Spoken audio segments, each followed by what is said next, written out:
আসসালামু আলাইকুম dear students, আমি মিফতু স্যার আপনাদের ক্লাস নিয়ে এসে হাজির হয়েছি এসি টু এডির যে প্রোগ্রাম সেখান থেকে। তো ইউজুয়ালি সবাই শুরু করে হচ্ছে গিয়ে যে কি বলে ওইটারে গুণগত রসায়ন থেকে, আমরা সবাই জানি। আমি বেসিক্যালি এই জায়গাটা আপনাদেরকে শুরু করবো একটা খুবই বেসিক চ্যাপ্টার দিয়ে, দ্যাট ইজ মৌলসমূহের পর্যায়বৃত্ত ধর্ম ও রাসায়নিক বন্ধন। এইটা হচ্ছে প্রথম পত্রের 3 নম্বর অধ্যায়। সো আমি 3 নম্বর অধ্যায় থেকে যেটা শুরু করলাম, এই চ্যাপ্টারের প্রসঙ্গে আমি অলরেডি কিছু কথাবার্তা বলতে চাই যেটা আপনাদের একটু কাজে লাগবে। তো একটু মনোযোগ দিয়ে শুনবেন, বিকজ কেন এটার কথা এভাবে আলাদা করে বলবো অন্যান্য চ্যাপ্টারগুলোর তুলনায়। এই ফার্স্ট পেপার বললে পোলাপাইনের মনে যে ভয় বা আতঙ্ক আসে, যেমন ধরেন সেকেন্ড পেপার বললে কেমিস্ট্রি সেকেন্ড পেপার এটার কথা বললে জৈব রসায়নের কথা চিন্তা করে পোলাপাইন ভয় পেয়ে যায়, তেমনি ফার্স্ট পেপারে সবচেয়ে ভয়ের যে জায়গাটা সেটা সাধারণত আমরা দেখতে পাই এই প্রথম পত্র 3য় অধ্যায়ে। ফার্স্ট অফ অল পোলাপাইনের ছেলেপুলের সবচেয়ে বড় চিন্তা ভাবনার যে জায়গাটা থাকে সেটা হচ্ছে এই চ্যাপ্টারটা পড়ার সময় অনেক মুখস্থ করতে হয়। এটা একটা অনেক বড় ভয়ের জায়গা। তো আমি প্রথমেই এই কি বলবো এটাকে, এই মিথটাকে বাস্ট করতে চাই যে অ্যাকচুয়ালি এই চ্যাপ্টারটা পড়ার সময় মুখস্থ লাগবে, থিওরি ডেফিনেটলি কিছু না কিছু মুখস্থ লাগবে, বাট তার চেয়েও বেশি আমাদের লাগবে হচ্ছে আন্ডারস্ট্যান্ডিং। আমাদের আন্ডারস্ট্যান্ডিং যতটা বেটার হবে এই চ্যাপ্টারে তত কম মুখস্থ করা লাগবে। অ্যান্ড লাস্টলি এই চ্যাপ্টারের যে বেসিকটা, এটা যদি আমরা একদম হৃদয়ে নিতে পারি, মাথার মধ্যে মগজের মধ্যে গেঁথে ফেলতে পারি, তাহলে দেখা যাবে অন্যান্য বিভিন্ন চ্যাপ্টারে গিয়ে আপনারা হেল্প পাচ্ছেন। সো দ্যাটস ওয়াই এই চ্যাপ্টারটা শুরু করার সময় আমি ভেবে দেখলাম যে আমার তাহলে প্রথম লেকচারে কি পড়ানো উচিত। দেখবেন লেকচার 1-এ প্রথমেই লেখা আছে যৌগের গাঠনিক সংকেত, বন্ধন জোড় ইলেকট্রন, নিঃসঙ্গ জোড় ইলেকট্রন নির্ণয়, আর অষ্টক কিনা এটা নির্ণয়। তো এদের বেশিরভাগ জিনিসপত্র একদম বেসিক থেকে বললে ক্লাস 9-10 এগুলোর কিছু জিনিসপত্র আপনারা পড়েছেন। এবং অনেক মানুষের ক্ষেত্রে আমরা দেখতে পাইছি যে এই প্রবলেমটা, এই যে বন্ধন জোড় ইলেকট্রন নির্ণয়, নিঃসঙ্গ জোড় ইলেকট্রন নির্ণয়, এটা করতে গিয়ে অনেক প্রবলেমের শিকার হয়েছেন। তো অনেকে মুখস্থ করার ট্রাই করেন যে পানিতে 2টা বন্ধন জোড় ইলেকট্রন আছে, 2টা নিঃসঙ্গ জোড় ইলেকট্রন আছে, অ্যামোনিয়াতে 1টা নিঃসঙ্গ জোড় ইলেকট্রন আছে। এই যে মুখস্থ করার প্রবণতাটা আমি এখান থেকে বের করতে চাই। তো আমরা অ্যাকচুয়ালি আজকে 3টা জিনিসই শিখবো, একটু সময় নিয়েই শিখবো। জিনিসটা খুবই ছোট, আমরা যদি খুব ভালো আন্ডারস্ট্যান্ডিং আমাদের হয় তাহলে দেখা যাবে 8-10 মিনিটে আপনি পুরোটা বুঝে যাবেন। কিন্তু আমি আস্তে আস্তে ধীরে ধীরে বিল্ড আপ করতে চাই। আমার সাথে আমি আপনাদের জাস্ট একটাই অনুরোধ করব যে এই ক্লাসগুলো যতই বড় হোক না কেন, আসলে অত বড়ও হবে না, বাট একটার পর একটা ক্লাস যে আমি সাজিয়ে দিব এই অনুযায়ী আপনারা পড়বেন, অনেক উপকার পাবেন ইনশাল্লাহ। মিনিং এই প্রত্যেকটা চ্যাপ্টার, এই চ্যাপ্টারটাকে আমরা ধরবো, মানে আমার গোছানোটাকে আমরা ধরবো যে এটা একটা সিরিজ। এই যে মুভির মতো সিরিজ যেগুলো দেখা যায়, সিরিজে এপিসোড 1, এপিসোড 2, এইভাবে এগুলো এক একটাকে এপিসোড আকারে চিন্তা করবেন। এই এপিসোডের পরের এপিসোড আমরা যা দেখব সেটা অনেকাংশেই এই এপিসোডের উপর ডিপেন্ড করবে। তাই ধরেন আপনি ডিরেক্ট 2 বা 3 নাম্বার এপিসোডটা দেখেন না, ফার্স্টে এই এপিসোডটা শেষ করে আসবো, ঠিক আছে? তো এই যে এই চ্যাপ্টারটার শুরুটাই তাহলে আমরা করছি হচ্ছে যৌগের গাঠনিক সংকেত দিয়ে। আমার উদ্দেশ্যটা হচ্ছে আপনাদেরকে সহজে কিভাবে গাঠনিক সংকেত লেখা যায় সেই বিষয়টা ওয়াকিবহাল করা, সেই বিষয়টা আপনাদের যাতে কোনো সমস্যা না থাকে সেই বিষয়টা নিশ্চিত করা। তো এই জিনিসটা করতে গেলে মুখস্থ লাগবে না সেটা কিন্তু আমি একবারও বলি নাই, মুখস্থ লাগবে, বাট খুবই ইজি জিনিস। যেমন ক্লাস 9-10-এর 5 নাম্বার চ্যাপ্টারে আপনারা বেশ কিছু জিনিসের যোজনী, সুপ্ত যোজনী, পরিবর্তনশীল যোজনী অনেক কিছু পড়ছিলেন। আমাদের এই সেম জিনিসগুলো, কিছু জিনিসের যোজনী মনে রাখা লাগবে। মোটামুটি কমন যে যৌগগুলো সেগুলোর গাঠনিক সংকেত, বন্ধন টন্ধন কেমনে আছে, এগুলো যদি আমরা দেখতে চাই এটা জানা লাগবে। ফর এক্সাম্পল লেখা আছে দেখেন মৌল হাইড্রোজেন, আমরা অল উই নো হাইড্রোজেনের যোজনী হচ্ছে 1, এটা সবাই জানি আমরা, প্যারা নাই কোনো। কার্বনের যোজনী সবাই জানেন 2 বা 4। খেয়াল করলে দেখবেন 4-এ আমি লাল কালার দিয়ে রাখছি, এটার রিজনটা হচ্ছে কার্বনের 4 নাম্বার যে যোজনীটা সেটা বেশি ইউজ হয়। কার্বনের 2 যোজনী ইউজ হয় খুবই কম যোগে। সো আমরা 4টাতে বেশি ফোকাস দিব, মনে রাখবো 95% ক্ষেত্রেই কার্বনের 4 যোজনী যেটা সেটা ব্যবহার হবে। সেম ওয়েতে নাইট্রোজেন, ফসফরাস 3 আর 5 যোজনী, এটা আমরা সবাই জানি। অক্সিজেন 2, ফ্লোরিন 1, সালফারের 2, 4, 6 তিনটাই হইতে পারে। এর মধ্যে 2 এর ব্যবহার একটু কম, 4 আর 6 এর ব্যবহার অনেক বেশি। লাস্টলি ক্লোরিন, ব্রোমিন আর আয়োডিনের কথা লেখা আছে, দেখবেন লাল কালিতে 1 দেওয়া আছে, আর 3, 5, 7 এই 3টা যে দেওয়া এগুলো কালো কালিতে দেওয়া। মিনিং এতদিন আপনারা জানতেন কিনা আমি জানি না, না জানারই কথা এটা, যেহেতু ক্লাস 9-10-এর বইয়ে দেওয়া ছিল না। বাট এই ক্লোরিন, ব্রোমিন, আয়োডিন এদের যোজনী 3, 5, 7 এটাও হইতে পারে। ন্যাচারালি হয় 1 বেশি হয়, আমরা জানি এটা, হ্যালোজেনগুলোর যোজনী 1ই হয়, বাট ক্লোরিন ব্রোমিন আয়োডিনের ক্ষেত্রে 3, 5, 7 এই 3টা যোজনীয় আলাদাভাবে হতে পারে, সবচেয়ে বেশি হয় 1। সো এগুলো তো আগে পড়ছি আমরা, এগুলোর উপর বেস করে আমাদের আজকের কাজ হবে গাঠনিক সংকেতটা কেমনে নির্ণয় করা যাচ্ছে, ঠিক আছে। তো উদ্দেশ্য তো আগেই বলছি, গাঠনিক সংকেত নির্ণয় শিখবো, লোন পেয়ার ইলেকট্রন নির্ণয় শিখবো, বন্ড পেয়ার ইলেকট্রন নির্ণয় শিখবো, লাস্টলি অষ্টক নির্ণয় করা খুব সহজে কেমনে যায় শিখবো। এরপরে বোর্ডে এই টাইপের কী প্রশ্ন আসছে দেখবো। ওভারঅল আমাদের একটা জ্ঞান হবে, যে জ্ঞানটা ব্যবহার করে এই চ্যাপ্টারটা আপনারা একটা ইজিয়ার চ্যাপ্টারে রূপান্তর করতে পারবেন, এটা হচ্ছে আমাদের গোল, ঠিক আছে। সো প্রথমেই চলে যাই, আমি একদম সিম্পল এক্সাম্পল হিসেবে এখানে নিচে হচ্ছে HCl, খেয়াল করে দেখেন বোর্ডে দেওয়া আছে HCl। তো HCl তো খুব সোজা, ধরেন এটার গাঠনিক সংকেত মানে কি, বন্ধনগুলোকে দেখায় যে সংকেতটা আমরা আঁকি সেটাই হচ্ছে গাঠনিক সংকেত, গঠনগত সংকেত। অন্য ভাষায় যে দুইটা পরমাণু আছে দেখতে পাচ্ছি এখানে, হাইড্রোজেন আর ক্লোরিন, হাইড্রোজেন আর ক্লোরিনের মধ্যে যে কয়টা বন্ধন আছে সেই কয়টা দেখানোটাই হচ্ছে গাঠনিক সংকেত। তো তাহলে সিম্পলি কিভাবে লিখব, আমরা যদি সিম্পলি লিখতে চাই তাহলে সিম্পলি সিম্পলি আপনারা যেটা করবেন সেটা হচ্ছে হাইড্রোজেন নেবেন, ক্লোরিন নেবেন, এরপর যোজনী অনুযায়ী ওদের মধ্যে বন্ধন বসাবেন। নিয়মটা হচ্ছে যোজনী অনুযায়ী বন্ধন বসানো, এটা আপনারা পারেন। এত সিম্পল দিয়ে শুরু করছে দেখে অনেকে আবার খেপে যায় না, স্যার এত সোজা কী শিখাচ্ছেন, আস্তে আস্তে আসবো কঠিন জিনিসে, please beer with me.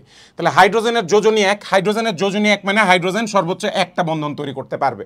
So এই যে একটা বন্ধন তৈরি করেছে এটাই হচ্ছে তাহলে তার গাঠনিক সংকেত। H আর Cl এর মধ্যে একটা বন্ধন বিদ্যমান, খুব সিম্পল কাজটা। তাহলে সিম্পল, আমরা কেন্দ্রীয় পরমাণুকে মধ্যে বসাবো, তার চারপাশে বাকি পরমাণুগুলো বসাবো, তারপর যোজনী পূরণ করবো। পরেরটাতে যায়, খুব সিম্পল উদাহরণ দিয়ে দেখবো, এগুলো সোজা জিনিসপত্র। চলেন পরেরটাতে। এরপরে দেওয়া আছে ওয়াটার, দেখেন ওয়াটার দেওয়া, ধরেন আমি অক্সিজেনকে কেন্দ্রীয় পরমাণু বলে দিলাম। অ্যাজ ফর প্রথম প্রশ্নটা এখানে জাগবে যে স্যার আপনি কেন্দ্রীয় পরমাণুর কথা উল্লেখ করছেন, কেন্দ্রীয় পরমাণু জিনিসটা আসলে কি? কেন্দ্রীয় পরমাণু হচ্ছে যে পরমাণুকে কেন্দ্র করে বাকিরা যুক্ত থাকে। এখন স্পেসিফিককে আমরা সবসময় বলতে পারবো কে কেন্দ্রীয় পরমাণু? ইয়েস, বেশিরভাগ সময় বলতে পারবো। কিভাবে ভাইয়া? যার যোজনী বড়, যার যোজনী বড় সাধারণত সেই মধ্যেখানে থাকে, বিকজ তাকে কেন্দ্র করে তার যদি যোজনী বেশি হয় তাহলে সে অনেকগুলা পরমাণুর সাথে বন্ধন তৈরির মাধ্যমে কি থাকতে পারবে? যুক্ত থাকতে পারবে। দ্যাটস ওয়াই যে বেটার যোজনী বেশি, যে বেটার যোজনী বড়, আমরা মেইনলি ওকে কেন্দ্রীয় পরমাণু হিসেবে ধরে তারপর বাকি হিসাব নিকাশ করব। ফর এক্সাম্পল, আমরা যদি এখন ধরেন এখানে H2O করতে যাই, তাহলে অক্সিজেনের যোজনী আমরা জানি 2, হাইড্রোজেনের 1। এইটা বুঝে আমরা অক্সিজেনকে মধ্যখানে লিখবো, ঠিক আছে। দুই পাশে হাইড্রোজেনকে আগে দিয়ে দিব, বন্ধন টন্ধন পরে এখন সমস্যা নাই। আগে সিম্পল জিনিস দিয়ে শুরু করছি, আস্তে আস্তে কঠিনের দিকে যাব, টেনশনের কিছু নাই। সো HOH এভাবে বসালাম। এবার হাইড্রোজেনের যোজনী আপনি পূরণ করেন, অটোমেটিক্যালি অক্সিজেনের যোজনী পূরণ হয়ে যাবে। যেমন হাইড্রোজেনের যোজনী কত? 1, তাহলে আমরা হাইড্রোজেন আর অক্সিজেনের মধ্যে এই যে একটা বন্ধন দেখিয়ে দিলাম। সেম ওয়েতে ডানের হাইড্রোজেনটারও যোজনী 1, তাহলে এদের মধ্যে একটা বন্ধন দেখিয়ে দিলাম।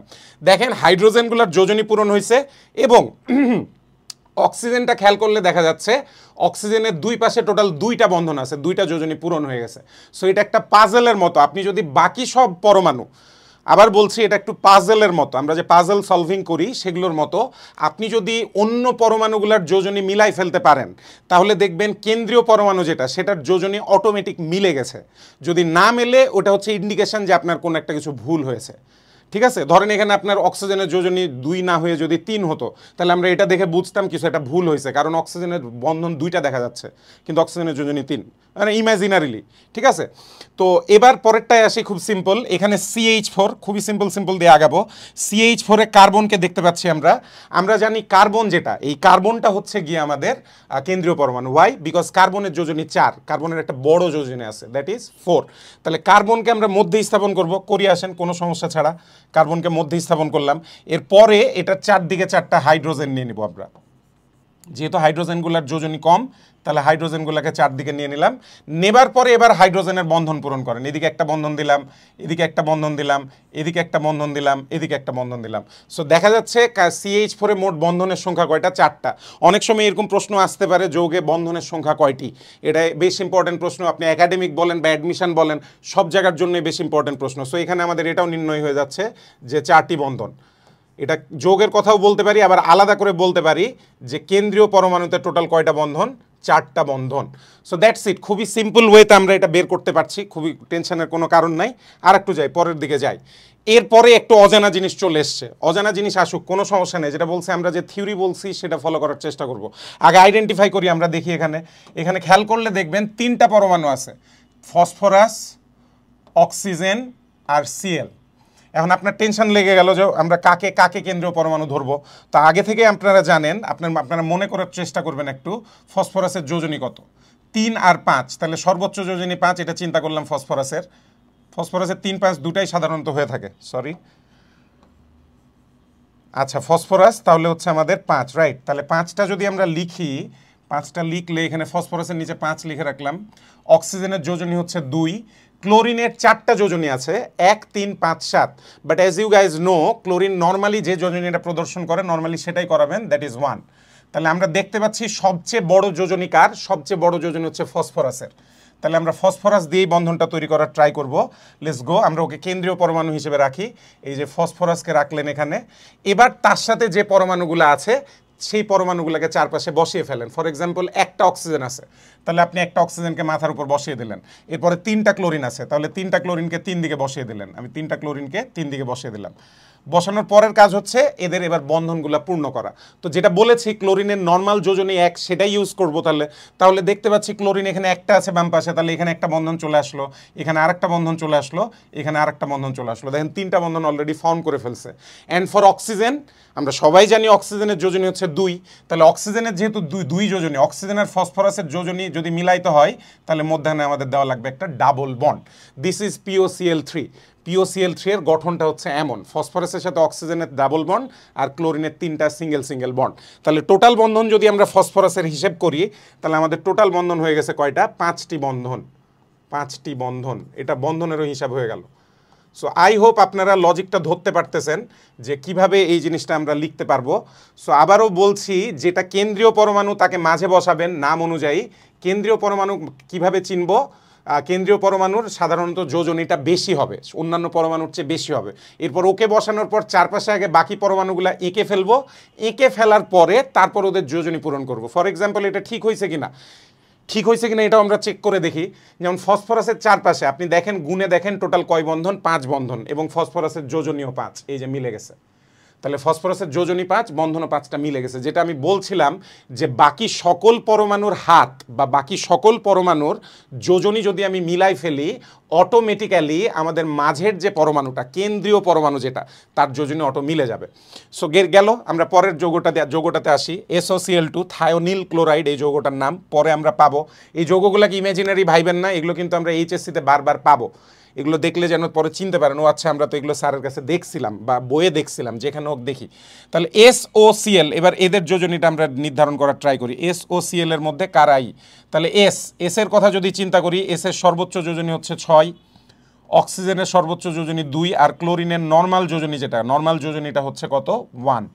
এটা মাথায় রাখলে আমরা বুঝতে পারতেছি যে সালফারের সবচেয়ে বেশি যোজনী বিদ্যমান, সবচেয়ে বড় যোজনী বিদ্যমান।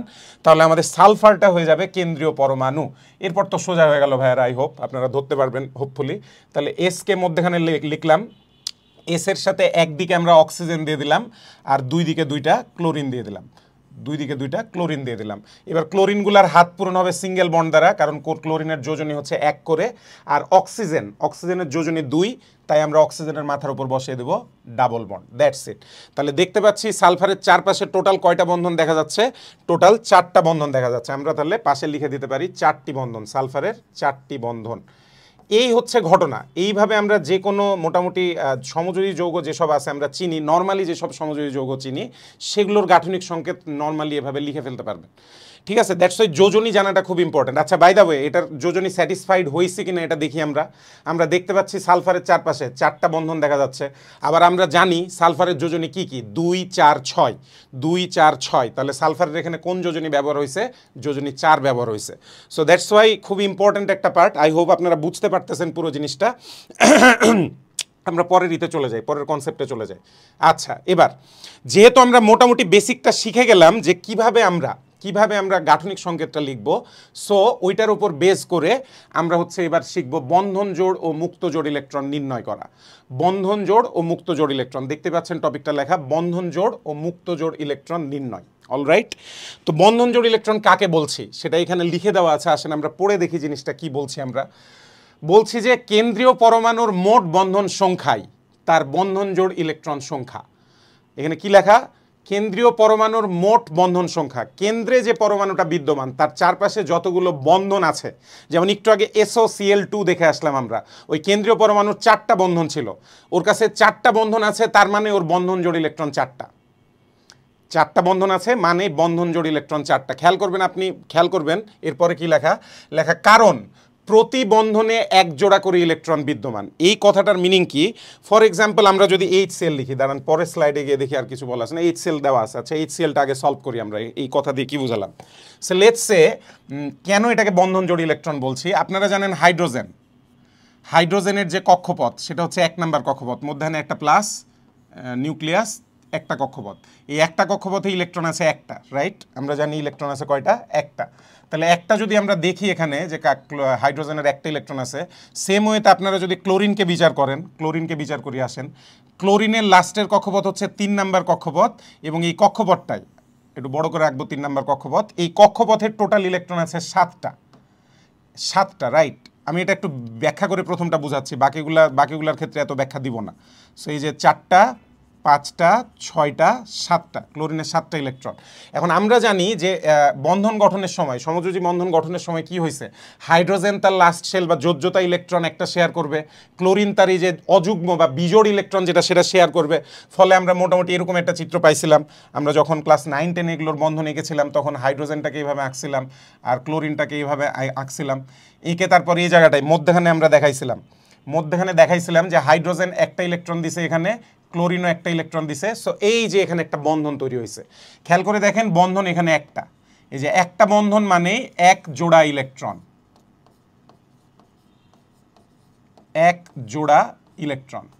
একটা বন্ধন মানেই এক জোড়া ইলেকট্রন, ঠিক আছে? তার মানে বন্ধন যতগুলা থাকবে তত জোড়া ইলেকট্রন থাকবে। এটাই বললাম যে বন্ধন জোড়। আমরা যদি আগের ইতে চলে যাই, কি বলে যে আগের ইতে চলে যাই, যদি পেজটাই বা স্লাইডে চলে যায়, এখানে বলা ছিল কেন্দ্রীয় পরমাণুর মোট বন্ধন সংখ্যাই তার বন্ধন জোড় ইলেকট্রন সংখ্যা, বিকজ প্রত্যেকটা বন্ধনে এক জোড়া করে ইলেকট্রন থাকে। সো জোড়া পেয়ে যাব আমরা, যতগুলা বন্ধন তত জোড়া বন্ধন জোড় ইলেকট্রন পেয়ে যাব, ঠিক আছে? ভালো কথা। সো এরপরে দেখি এরপরে আর কি লেখা আছে। এরপর বলা আছে কেন্দ্রীয় পরমাণুর যোজ্যতা স্তরের যে জোড় ইলেকট্রনগুলো বন্ধন গঠনে অংশগ্রহণ করে না, সেই জোড় ইলেকট্রনগুলোই হচ্ছে মুক্ত বা নিঃসঙ্গ জোড় ইলেকট্রন সংখ্যা। জোড়ার সংখ্যা যদি হিসাব করেন কত জোড়া ইলেকট্রন বন্ধন গঠনে অংশ নেয় নাই, আবারও বলছি, যত জোড়া ইলেকট্রন বন্ধন গঠনে অংশ নেয় নাই, সেই ইলেকট্রনের নাম্বারটাকে আমরা কি নামে ডাকবো? মুক্ত বা নিঃসঙ্গ জোড় ইলেকট্রন সংখ্যা। যোজ্যতা স্তরের যত জোড়া ইলেকট্রন বন্ধন গঠনে অংশ নেয় নাই সেগুলোকে আমরা বলবো বন্ধন বা মুক্ত জোড় ইলেকট্রন সংখ্যা। এতবার করে কেন বলছি কথাটা, আপনাদেরকে লেখার সুযোগ দিচ্ছি প্লিজ। আমরা অনলাইন ক্লাস যখন করি আমাদের অনেকেরই টেন্ডেন্সি হয়তো এরকম থাকে যে যেহেতু এটা স্লাইডে আছে আমার তো আর লেখার দরকার নাই, রাইট? এটা অনেকেই ভেবে থাকি আমরা যে আমার তো লেখা লাগবে না। আমি এখানে একটু রিয়েল টাইম পরামর্শ দেবো ভাইয়ারা। আমি নিজে যখন বুয়েটে পড়ালেখা করেছি, নিজের বিষয়ে একটা হালকা কি বলবো একটা সুপিরিয়রিটি কমপ্লেক্স চলে আসছিল। আমি ভাবছিলাম আরে আমি তো অনেক ভালো স্টুডেন্ট, তাহলে স্যার যেসব ম্যাথ করাচ্ছে বা যে কনসেপ্টগুলো ক্লাসে পড়াচ্ছে এগুলো বুঝলেই তো আমি পরীক্ষা হলে গিয়ে পারবো, আমার তো লেখার দরকার নাই। এইভাবে নিজের মধ্যে একটা হামবড়া ভাব চলে আসছিলো আর কি। ফার্স্ট ইয়ারে যখন থাকি, ফার্স্ট সেমিস্টারে, তখন আমি ভাবছি যে স্যার ক্লাসে যা পড়ে এটা বুঝতে পারলেই হচ্ছে, এত লেখার কিছু নাই। যদিও আজীবন কিন্তু আমি লিখে আসছি, কিন্তু বুয়েটে গিয়ে আমার মধ্যে একটা ইনফ্লেটেড ইগো তৈরি হয়েছিল, যারা আমি তো ভালো স্টুডেন্ট, আমার তো এত লেখালেখির দরকার নেই, আমি বোর্ডে দেখবো, আমি বুঝে যাব, বুঝলেই হচ্ছে, এত লেখার দরকার কি। এরপরে আমি এই ঘটনার ভয়াবহতা টের পেলাম পরীক্ষার হলে বসে। আমি আবিষ্কার করলাম আমি অনেক বুঝি, কিন্তু লেখার সময় কিছু মনে নাই, কিছুই মনে নাই, ব্ল্যাঙ্ক। একটা অঙ্ক করা শুরু করছি, 4-5 লাইন লিখছি, তারপর আমার মনে হচ্ছে এরপরে জানি কীভাবে বের করছিলাম, এরপরে জানি কেমনে বের করছিলাম। সো দেখা যাচ্ছে যে ছেলেটা হাতে কলমে অঙ্ক করে, ভালো মতো অঙ্ক করে ক্লাসে পরীক্ষা হলে গেছে, বা ফিজিক্সের কোনো একটা থিওরি হাতে কলমে লিখে তারপর পরীক্ষা দিতে গেছে, সে আমার চেয়ে অনেক দ্রুত লিখতে পারছে, যেখানে আমাকে ওখানে বসে বসে লজিক্যালি বের করা লাগছে এটা কী হবে।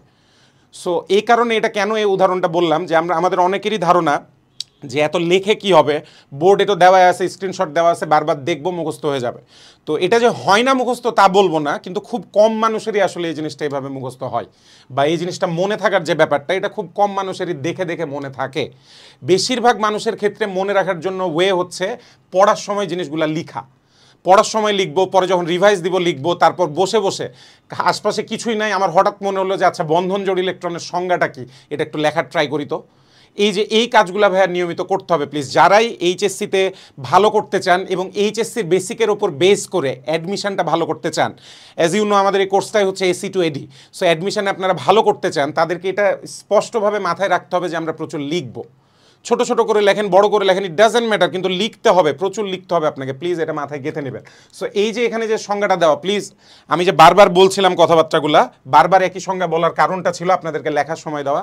এটা রেকর্ডিং আমি জানি, আপনি পজ করে লিখতে পারবেন তাও আমি জানি, কিন্তু এটা কন্টিনিউটির ব্যাপার আছে। আর এই কথাটা আমার জানানোর দরকার ছিল যে লেখালেখি করা লাগবে বেশি, এটা প্রচুর টিচার বলে, আমিও তাদের একজন, বারবার লিখতে বলবো। প্লিজ একটু কষ্ট হবে ভাইয়ারা, বাট প্লিজ আমরা তো সবাই চাই যে আমাদের রেজাল্ট ভালো হোক, আমরা একটা ভালো ভার্সিটিতে চান্স পাই বা মেডিকেলে চান্স পাই, ভাই এটার জন্য একটু পরিশ্রম করা লাগবে, কষ্ট নিতে হবে। তো যাই হোক, তাহলে বন্ধন জোড় ইলেকট্রন হলো মোট বন্ধন সংখ্যা হচ্ছে তার বন্ধন জোড় ইলেকট্রন। নাও এরপরে যদি আমরা মুক্ত ইলেকট্রনের কথাটা বলি, আবার এটা বলছি অলরেডি, সেটা হচ্ছে যে জোড়া ইলেকট্রনগুলো বন্ধন গঠনে অংশ নেয় না।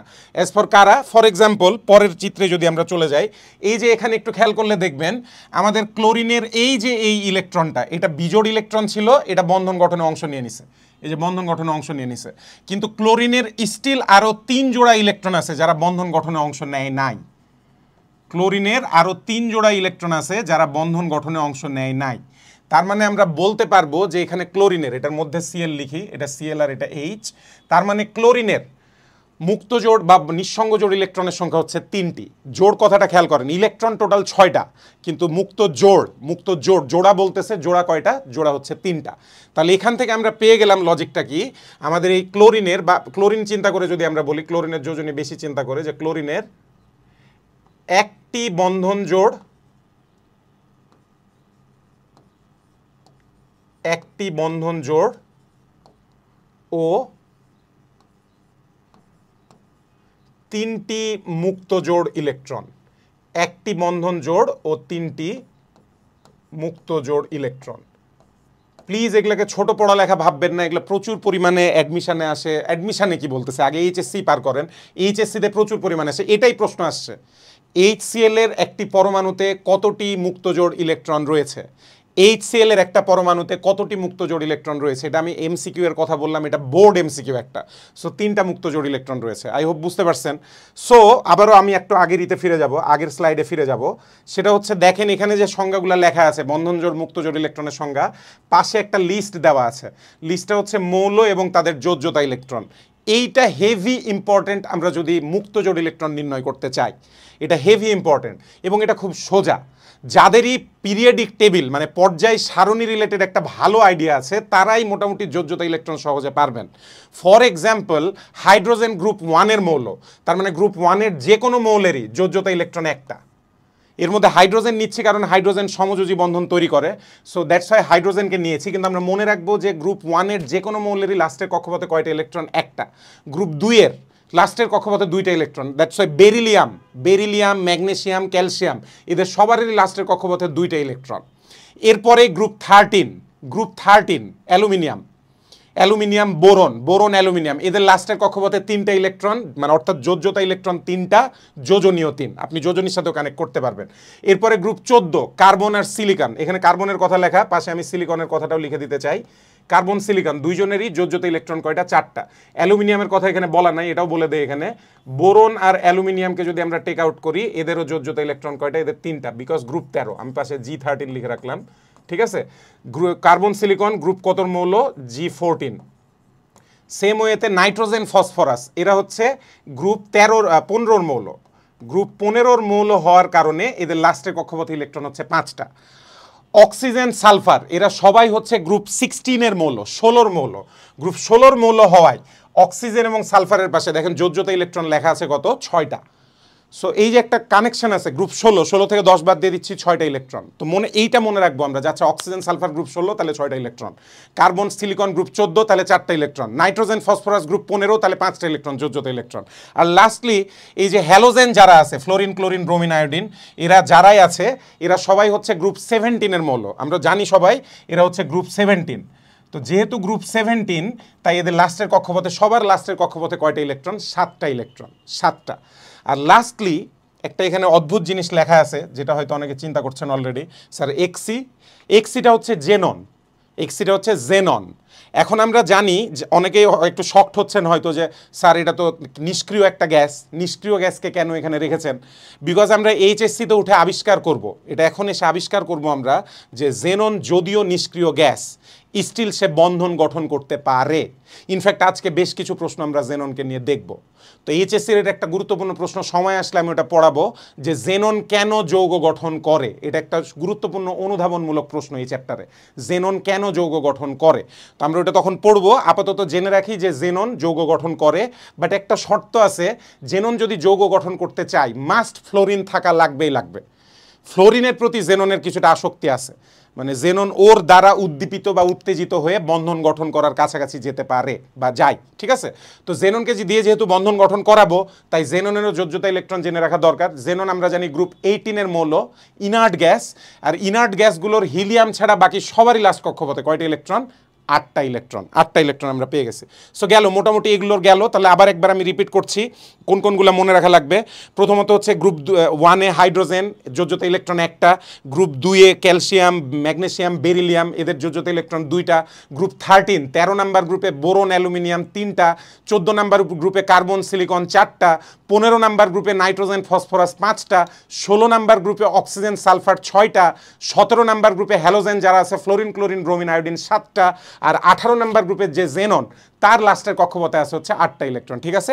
এগুলো মাথায় রেখে পরের ইতে যায়, লেকচারে যায়। আসেন নাও এবার ওয়াটার। এবার দেখি ওয়াটারের গঠন আমরা আগে এঁকেছিলাম, আবার আঁকি। গঠন আঁকলেই বাকি সব কিছু পেয়ে যাব। তো শুরুতেই গঠন আমরা এঁকে ফেলবো।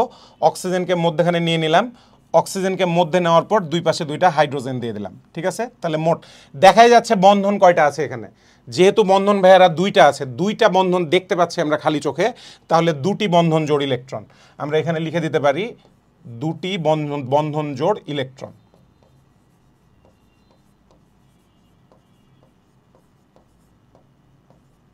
দুটি বন্ধন জোড় ইলেকট্রন, তাহলে অক্সিজেনের কাছে 2টা বন্ধন জোড় ইলেকট্রন। অন্যভাবে বলে পানিতে 2টা বন্ধন জোড় ইলেকট্রন আছে, ভালো কথা। এবার আমরা মুক্ত জোড় ইলেকট্রন ব্যবহার করব। মনে রাখবো অক্সিজেন নিজে তার 2টা ইলেকট্রন ব্যবহার করছে। খেয়াল করে দেখেন, আমি পরে আপনাদের সূত্র দেখাই দিচ্ছি, আগে বেসিকটা বোঝাই। অক্সিজেন এই বন্ধনগুলো তৈরি করার সময় নিজের কয়টা ইলেকট্রন ইউজ করছে? 2টা। এই যে বামের বন্ধনটা তৈরির সময় অক্সিজেন একটা ইলেকট্রন দিছে, হাইড্রোজেন একটা ইলেকট্রন দিছে। ডানের বন্ধনটা তৈরির সময় অক্সিজেন একটা ইলেকট্রন দিছে, হাইড্রোজেন একটা ইলেকট্রন দিছে। তার মানে অক্সিজেনের ব্যবহৃত ইলেকট্রন বন্ধন সংখ্যার সমান। অক্সিজেনের 2টা বন্ধন মানে ইউজ করছে 2টা ইলেকট্রন। কিন্তু আমরা জানি অক্সিজেনের লাস্টের কক্ষপথে ইলেকট্রন আছে 6টা। তাহলে মোট ইলেকট্রন 6টার মধ্যে থেকে সে 2টা ব্যবহার করে ফেললো। 6 থেকে 2 বাদ দিলে আমাদের আসবে 4টি ইলেকট্রন। 4টি জোড়া বলা যাবে না, কিন্তু এটা 4টি মুক্ত ইলেকট্রন। আর 4টি মুক্ত ইলেকট্রন কথাটার মানেই হচ্ছে 4/2 বা 2টি মুক্ত জোড় ইলেকট্রন। 2টি মুক্ত জোড় ইলেকট্রন।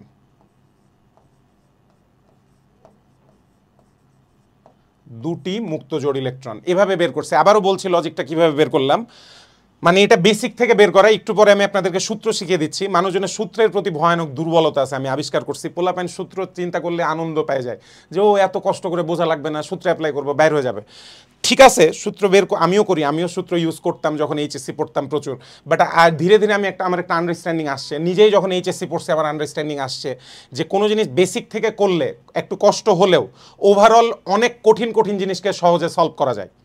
যাদেরই বেসিক চিন্তা করার ক্ষমতা আছে তাদের কাছে কঠিন জিনিস অনেক সোজা হয়ে যাবে। তারা দেশের সবচেয়ে বড় বড় প্রতিষ্ঠানগুলোয় যাইতে পারবে।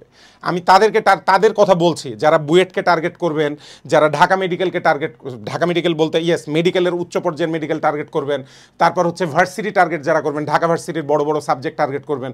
তাদের পড়ালেখা করার সময় ভাই সূত্রের দরকার আছে, কিন্তু পড়ার সময় বেসিক বুঝে পড়বেন ভাই, আপনাদের এইসব জায়গায় যাওয়ার চান্স বেড়ে যাবে। কারণ অ্যাডমিশনে এদের যে প্রশ্নগুলো আসে, এদের প্রশ্নগুলো অনেক সময় একটু ট্রিকি ব্যাপার স্যাপার দেওয়া থাকে। আপনি সবসময় সূত্র পড়ে গেলে ডিরেক্ট ওই সূত্র অ্যাপ্লাই নাও হইতে পারে। দেখলেন আপনি সূত্র একভাবে পড়ে গেছেন, অঙ্ক আসছে এমনভাবে যেখানে আপনার সূত্র অ্যাপ্লিকেবল না, আপনার সূত্র প্রযোজ্য না, তখন তো আপনাকে ওটা বুঝে সলভ করা লাগবে নাকি। দ্যাটস ওয়াই আন্ডারস্ট্যান্ডিং যেন ভালো থাকে, এটা আমার অলওয়েজ পরামর্শ থাকবে, আন্ডারস্ট্যান্ডিং ভালো থাকতে হবে। তো আবার বলছি এখানে কি করলাম, অক্সিজেনের 2 পাশে 2টা বন্ধন জোড় ইলেকট্রনের মধ্যে ও বেসিক্যালি নিজের ইলেকট্রন ব্যবহার করছে কয়টা? 2টা।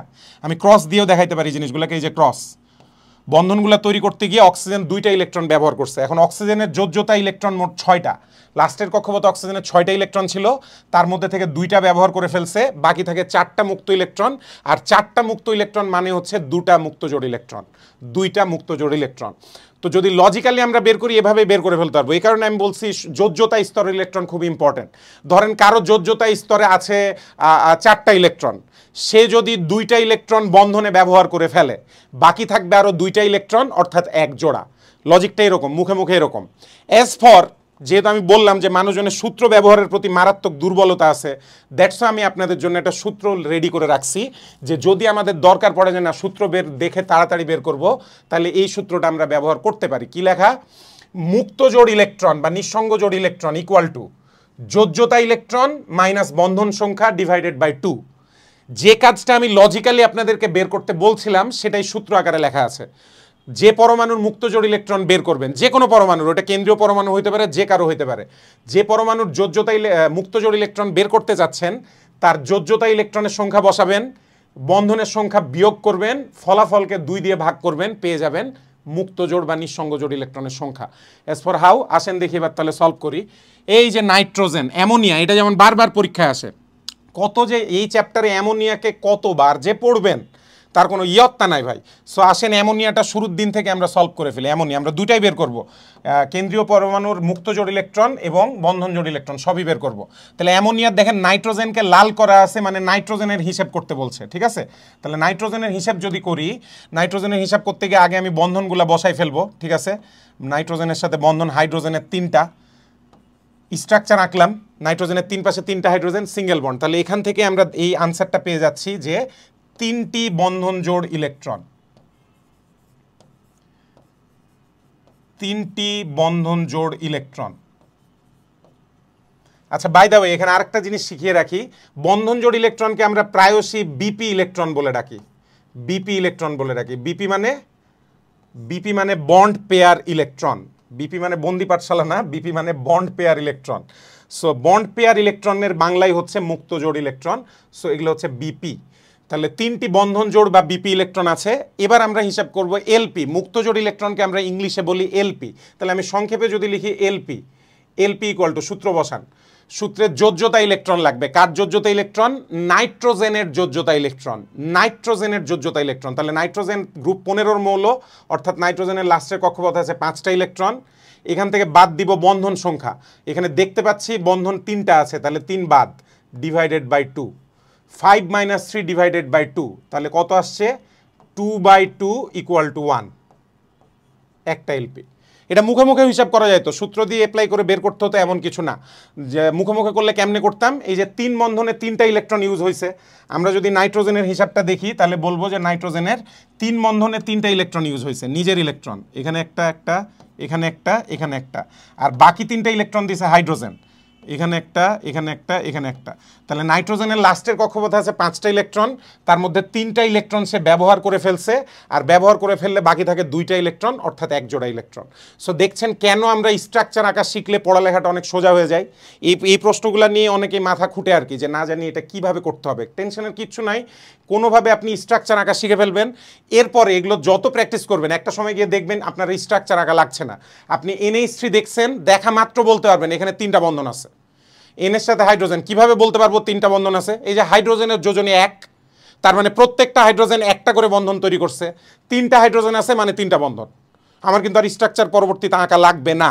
দ্যাটস ওয়াই বেসিক পড়াটা ইম্পর্টেন্ট ভাইরা। প্লিজ, আমি বারবার এই কথাগুলো বলবো, পরের রিতে যাই, আর কথা না বাড়ায় পরেরটাই যায়। আসেন আরও কিছু করি। SF4 sulphur টেট্রাফ্লোরাইড, sulphur টেট্রাফ্লোরাইড।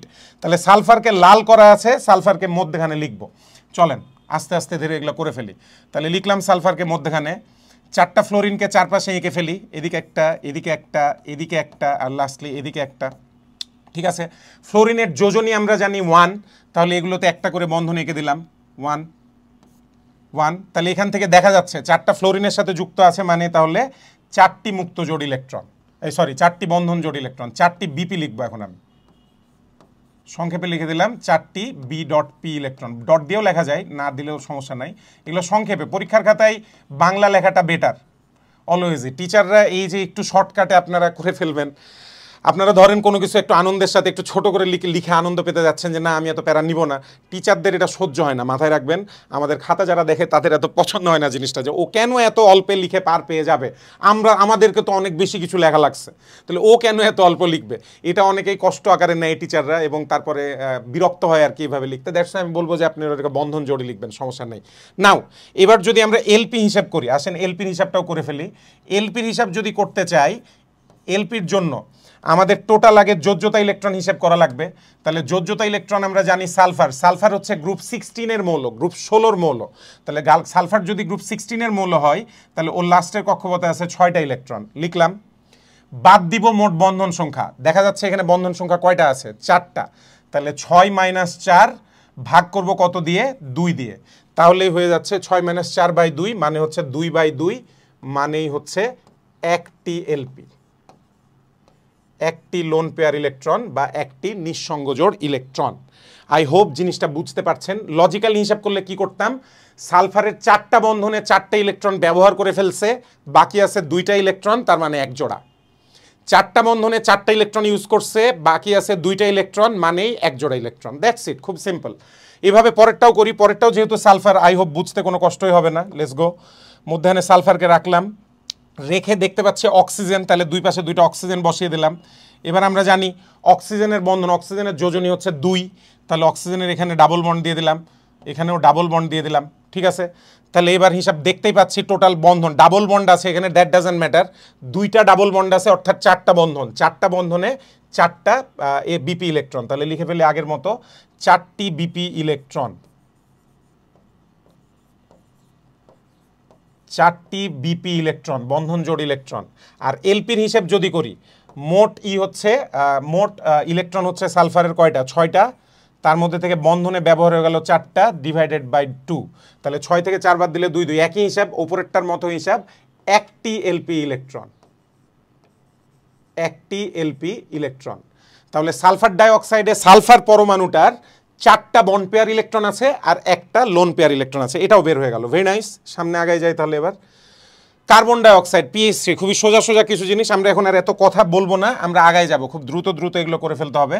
So let's go for carbon dioxide. Carbon নিলাম, দুই দিকে 2টা অক্সিজেন নিলাম, অক্সিজেন নেওয়ার পর অক্সিজেনের যোজনী 2, সেটা পূরণ করবো এই যে ডাবল বন্ড দিয়ে দিয়ে, মধ্যখানে ডাবল বন্ড দিয়ে দিলাম।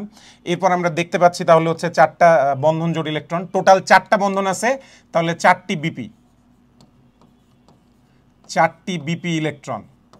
সেম ওয়েতে আমরা যদি এবার হিসেব করতে যাই যে কয়টা লোন পেয়ার আছে, তাহলে লোন পেয়ারের জন্য মনে রাখতে হবে কার্বন কিন্তু সালফারের মতো না, কার্বন হচ্ছে গ্রুপ 14-র মৌল, তার মানে কার্বনের লাস্টের কক্ষপথে ইলেকট্রন থাকবে 4টা, সেটার মধ্যে থেকে বন্ধন সংখ্যাও 4টা, তাহলে 4 - 4/2, যাই করেন না কেন 0/2, 0/2 হওয়ার মানেই 0টি বন্ধন জোড় লোন পেয়ার ইলেকট্রন, 0টি এলপি ইলেকট্রন, 0টি এলপি ইলেকট্রন।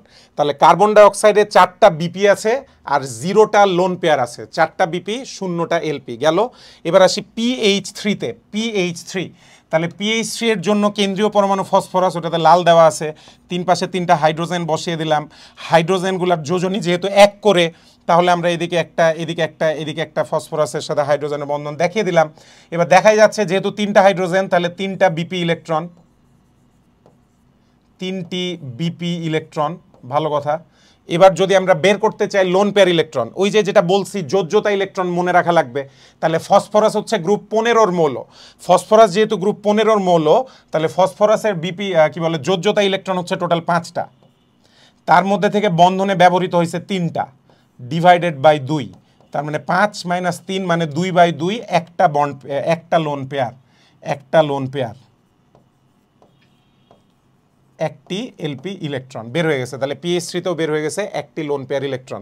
আই হোপ এখন অনেক ইজিয়ার লাগতেছে, আগে আপনাদের যেমনই লাগুক, আই হোপ এখন একটু দ্রুত পারবেন, কষ্ট হবে না। আরও বেশ কিছু করব আমরা, এরকম অনেকগুলাই করব, প্যারার কিছু নাই, যাতে আমাদের সম্পূর্ণ ব্যাপারটা ভালো মতো ক্লিয়ার হয়। দরকার হলে এই জায়গাটায়, এই যে রেকর্ডিং যারা দেখছেন, এই জায়গাটায় আপনারা নিজেরা পজ দিবেন, রেকর্ডিং পজ দিয়ে এই যে স্ক্রিনে IF3 IF7 দেখতেছেন, আগে IF3টা নিজেরা লেখার চেষ্টা করবেন, নিজেরা লেখা যখন হয়ে যাবে দিয়ে সব কিছু বের করা হয়ে যাবে, তারপর ভিডিওটা রিজিউম করবেন, রিজিউম করে তারপর দেখবেন যে মিলছে কিনা আপনার আনসারের সাথে। তাহলে নিজের একটা প্র্যাকটিস হয়ে যাবে। এতগুলো প্র্যাকটিস করার অন্যতম কারণ এইটা, যে শুধু আমি করে যাব ব্যাপারটা এরকম না, নিজেদের আপনাদের করতে হবে। যেটা বারবার বলছিলাম, যদি ভিডিও দেখেই ভাই সব হয়ে যেত তাহলে সবাই বিশ্বে সব জায়গায় চান্স পেয়ে যেত, এটা হয় না। নিজেদের প্র্যাকটিসটা হেভি ইম্পর্টেন্ট একটা ব্যাপার। সো আই হোপ আপনারা এই গুরুত্বটা বুঝবেন। এগুলো জায়গায় পজ করে দিয়ে নিজে আগে বের করবেন, নিজে বের করার পরে আমার দেওয়া সলিউশনের সাথে মিলায় দেখবেন মিলছে কিনা, দ্যাটস ইট, নাথিং এলস। তো লেটস গো, আয়োডিনটা দেখি এবার। আয়োডিনকে মধ্যে রাখবো। আপনাদের হয়তো মনে থাকবে আমি বলেছিলাম আয়োডিন, ব্রোমিন আর ক্লোরিনের বড় যোজনী আছে, এক ছাড়াও এদের 3, 5, 7 এই যোজনী 3টা আছে। তো ফ্লোরিনের কিন্তু নাই, ফ্লোরিনের একটাই যোজনী। তাই আয়োডিন হচ্ছে কেন্দ্রীয় পরমাণু, ফ্লোরিন হচ্ছে বাইরের পরমাণু, আউটার পরমাণু। তাহলে এবার ফ্লোরিনের যোজনী যেহেতু এক, 3 দিকে 3টা বন্ধন আমি লিখে দিলাম। 3টা বন্ধন লেখা হয়ে গেছে, তার মানে আমরা পেয়ে যাচ্ছি 3টা বিপি, 3টি বিপি ইলেকট্রন হলো, 3টি বিপি ইলেকট্রন হলো। আর যদি হিসাব এবার দেখাতে চাই, মনে রাখতে হবে আয়োডিন হচ্ছে একটা হ্যালোজেন মৌল। হ্যালোজেন মৌল মাত্রই লাস্টের কক্ষপথে 7টা ইলেকট্রন আছে। তাহলে আমরা 7টা ইলেকট্রন সংখ্যা, সেটা থেকে বন্ধনের সংখ্যা হচ্ছে 3টা বাদ দিয়ে দিব, সেটাকে আবার ডিভাইড করব 2 দিয়ে। তাহলে 7 থেকে 3 বাদ দিলে হয় 4, 4কে 2 দিয়ে ভাগ করলে হয় আবার 2টি এলপি ইলেকট্রন। তাহলে পাশে লিখে দেব 2টি এলপি ইলেকট্রন, 2টি এলপি ইলেকট্রন। 7 - 3/2 = 2টি এলপি ইলেকট্রন। তাহলে IF3 যৌগে, দ্যাটস ওয়াই আপনি অনেক জায়গায় দেখবেন IF3 লেখার সময় আয়োডিনের মাথার উপরে এরকম 2টা লোন পেয়ার ইলেকট্রন আঁকা থাকে। অনেক ক্ষেত্রে IF3 লেখা হবে, তো এভাবে IF3 লেখা হবে, লেখার সময় এই যে আয়োডিনের মাথার পাশ উপরে আর বাম পাশে 2টা লোন পেয়ার ইলেকট্রন আঁকা থাকে, যেহেতু 2টা লোন পেয়ার আছে। এগুলো ব্যবহার হয় না এখনো, রাইট? তাহলে সেম ওয়েতে আমরা IF7টাও করে ফেলি, কথা না বাড়িয়ে। IF7 এর ক্ষেত্রে তাহলে আমরা প্রথমে আয়োডিন লিখে দেই। আয়োডিন লেখার পরে ফ্লোরিন 7টা আছে, 7টা, তার মানে যোজনী 7, আয়োডিনের যোজনী এবার 7। 1, 2, 3, 4, 5, 6, 7, একটু ঘন হয়ে গেছে। প্রত্যেক দিকে একটা করে হ্যান্ড দিয়ে দেন। 7টা, এভাবে 7টা হয়ে গেছে, আই গেস ইয়েস 7টা হয়ে গেছে। তাহলে যেহেতু 7টা ফ্লোরিনের সাথে যুক্ত, এখান থেকে আর এতবার দেখেও করা লাগে না, এখন মুখোমুখি হয়ে যায়। আয়োডিন যেহেতু 7টা ফ্লোরিনের সাথে যুক্ত, ফ্লোরিনের যোজনী যেহেতু 1 করে, তাহলে এখান থেকেই ক্লিয়ার হয়ে গেছে এখানে 7টি বন্ধন জোড়। এবার একটু বড় করে লিখি, প্রত্যেকবার তো বিপি লিখছি, অভ্যাস খারাপ হয়ে যাবে, তাই বড় করে লিখলাম 7টি বন্ধন জোড় ইলেকট্রন। তাহলে IF7 আয়োডিনের 7টি বন্ধন জোড় ইলেকট্রন আছে, ভালো কথা। এবার যদি আমরা লোন পেয়ার ইলেকট্রনটা হিসেব করি, মুক্ত জোড় ইলেকট্রন, তাহলে ওর মোট যোজ্যতা ইলেকট্রন 7টা। এটা যেহেতু হ্যালোজেন 7টা, বন্ধনও তৈরি করছে 7টা, মানে ইলেকট্রন 7টা ইউজ হয়ে গেছে, তার মানে 0। অর্থাৎ আমরা আনসার পেয়ে যাচ্ছি 0টি লোন পেয়ার ইলেকট্রন, 0টি। আচ্ছা, লোন পেয়ার আর না লিখি, বাংলায় লিখি, যেহেতু 2টা আগেরটাও বাংলায় লিখেছি। সো 0টি মুক্ত জোড় ইলেকট্রন, 0টি মুক্ত জোড় ইলেকট্রন। আই হোপ মোটামুটি আন্ডারস্ট্যান্ডিংটা আপনাদের এবার বেটার হয়ে গেছে। যাদের এগুলোতে কষ্ট ছিল, যারা পারতেন আগে থেকে, আলহামদুলিল্লাহ, খুবই ভালো লাগবে জেনে, যদি আপনারা আগে থেকে পারেন, না পারলে এখন হয়ে যাবে। সো আরও কিছু করে আসেন, এখানেও যেটা বলছিলাম, এখানেও আপনারা হচ্ছে ভিডিওতে পজ দিয়ে আগে হিসাবগুলো করে নেবেন, তারপর বাকি জায়গায় যাবেন। So let's go for this. SOF4 সালফারের যোজনী সর্বোচ্চ। আগে স্ট্রাকচারটা আঁকবো, সালফারকে মধ্যে রাখবো, একদিকে অক্সিজেন দিব, আর 4 দিকে 4টা ফ্লোরিন দিব, 4 দিকে 4টা ফ্লোরিন দিয়ে দিলাম, ভালো কথা। এবার বন্ধনগুলো পূরণ করি। সালফারের সাথে ফ্লোরিনের বন্ধন হবে সিঙ্গেল বন্ড, কারণ ফ্লোরিনের যোজনী 1, তাহলে এগুলো সিঙ্গেল বন্ড। আর অক্সিজেনের যোজনী আমরা জানি 2, তাই অক্সিজেনের সাথে সালফারের বন্ধনটা হবে ডাবল বন্ডেড। তো খালি চোখে দেখলেই দেখতে পাবেন টোটাল সালফারের পাশে আছে 6টা বন্ধন, 6টা বন্ধন দেখতে পাচ্ছি। বাই দ্য ওয়ে, একটা জিনিস মানে বলতে ভুলেই গেছিলাম, বুয়েটের ভর্তি পরীক্ষায় আগে একটা সময়ে, মোটামুটি 8-10 বছর আগেও বিভিন্ন স্ট্রাকচার আঁকতে আসছে। এটা যে কোনো দিন বুয়েটের ভর্তি পরীক্ষায় আবার দেবে, যে কোনো একটা অণু তুলে দিয়ে বলবে এটার গাঠনিক সংকেত আঁকো বা অঙ্কন করো বা লেখো। সো এইগুলো কিন্তু ভাইয়া শিখে রাখাটা খুবই দায়িত্ব, ইমানি দায়িত্ব আর কর্তব্যর মতো, প্লিজ। সো যাই হোক, এবার আমরা lone pair bond pair electron হিসেবে চলে যাই।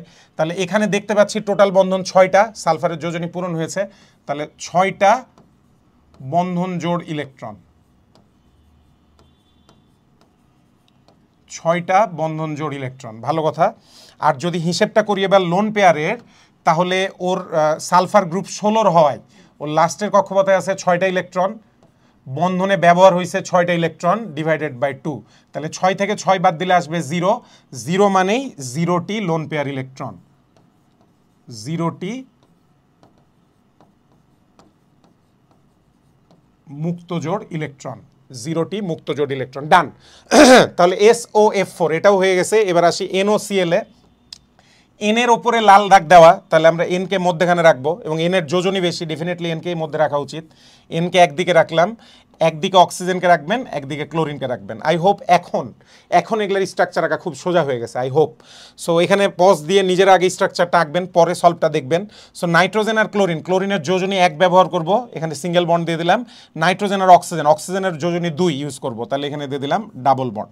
তাহলে দেখা যাচ্ছে নাইট্রোজেনের চারপাশে টোটাল বন্ধন হচ্ছে 3টা, তার মানে এখানে আছে 3টি বন্ধন জোড়, 3টি বন্ধন জোড় ইলেকট্রন। আর যদি আমরা লোন পেয়ার ইলেকট্রনটা হিসেব করি, তাহলে এখানে আসবে হচ্ছে নাইট্রোজেন গ্রুপ 15 মৌল, তাহলে 5টা ইলেকট্রন আছে, যোজ্যতা ইলেকট্রন 5টা, বন্ধনের সংখ্যা হচ্ছে 3টা, ডিভাইড করব 2 দিয়ে, তাহলে 5 থেকে 3 বাদ দিলে হয় 2 ডিভাইডেড বাই 2, 1টি লোন পেয়ার। হিসাব করলে দেখবেন আসছে 1টি লোন পেয়ার বা 1টি মুক্ত জোড় ইলেকট্রন।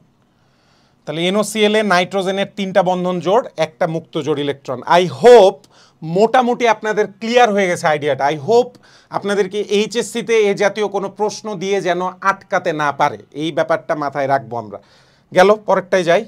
লাস্ট 2 দেখি তো আর আছে নাকি। ও আরও 4টা আছে। ইয়েস, সুন্দর করে ফেলে আসেন, কোনো হিচকিচানি থাকা যাবে না, সুন্দর সুন্দর করে ফেলতে হবে সব। Let's go for this. এবার বলছে XeF2 xenon difluoride, xenon difluoride. তো জেননকে মধ্যখানে রাখবেন, কারণ ফ্লোরিনের মধ্যে থাকার যোগ্যতা নাই, ফ্লোরিনের যোজনী 1, সে মধ্যে থাকতে পারে না কোনোভাবেই না। তাহলে জেনন আর ফ্লোরিনকে আঁকলাম পাশাপাশি। এবার হচ্ছে আপনারা কি করবেন, বন্ধনগুলো বসাই দেবেন। সো বসাই, জেনন, এদিকে ফ্লোরিন, এদিকে ফ্লোরিন, ফ্লোরিনের যোজনী 1, একটা বন্ধন, যোজনী 1, একটা বন্ধন, ঠিক আছে। তাহলে এখানে আমরা করে ফেলতে পারি, এটাও করে ফেলি একসাথে। জেননকে মধ্যে বসালাম, এদিকে একটা ফ্লোরিন, এদিকে একটা ফ্লোরিন, এদিকে একটা ফ্লোরিন। না, এটাকে একটু সুন্দর করে আঁকি। এটাকে সুন্দর করে আঁকার উপায় হচ্ছে এদিকে ফ্লোরিন, এদিকে ফ্লোরিন, এদিকে ফ্লোরিন, এদিকে ফ্লোরিন, এখানে একটা ফ্লোরিন, এখানে একটা ফ্লোরিন।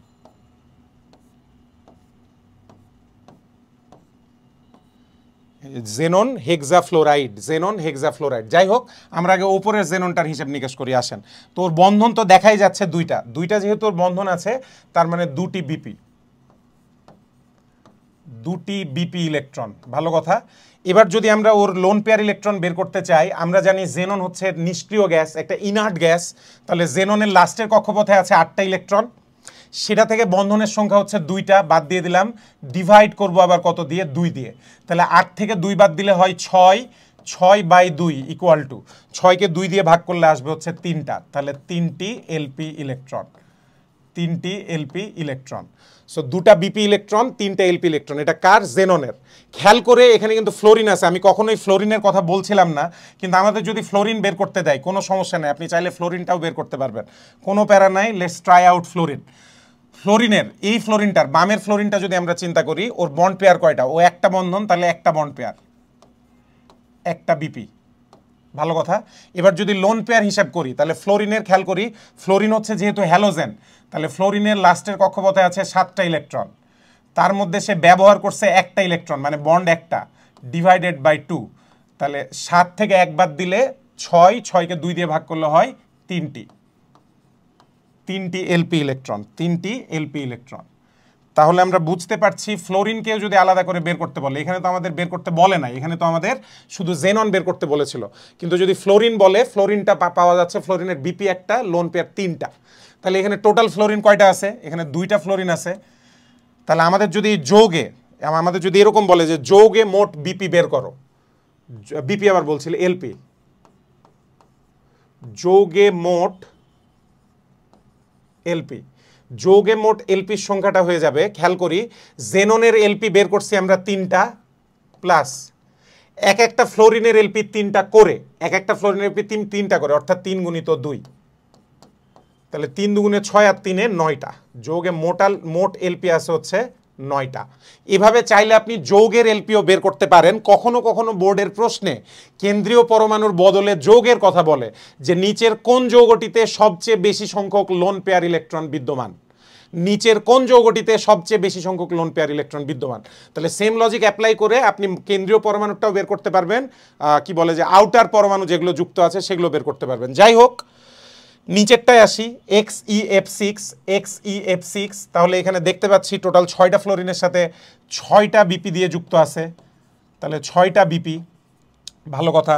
আর লোন পেয়ার যদি হিসেব করি তাহলে আমরা জানি যে জেননের লাস্টের কক্ষপথে আছে 8টা ইলেকট্রন মাইনাস 6টা বন্ধন সংখ্যা ডিভাইডেড বাই 2, তাহলে 8 - 6/2 মানে 2/2 মানে হচ্ছে 1টি এলপি। তাহলে 6টা বিপি আর 1টা এলপি। আর আমাদের যদি যৌগে মোট এলপি বের করতে দিত, যদি যৌগে মোট এলপির সংখ্যা বের করতে দিত, তাহলে আমরা কি করতাম? আমরা করতাম হচ্ছে, এখানে লিখি যৌগে মোট এলপি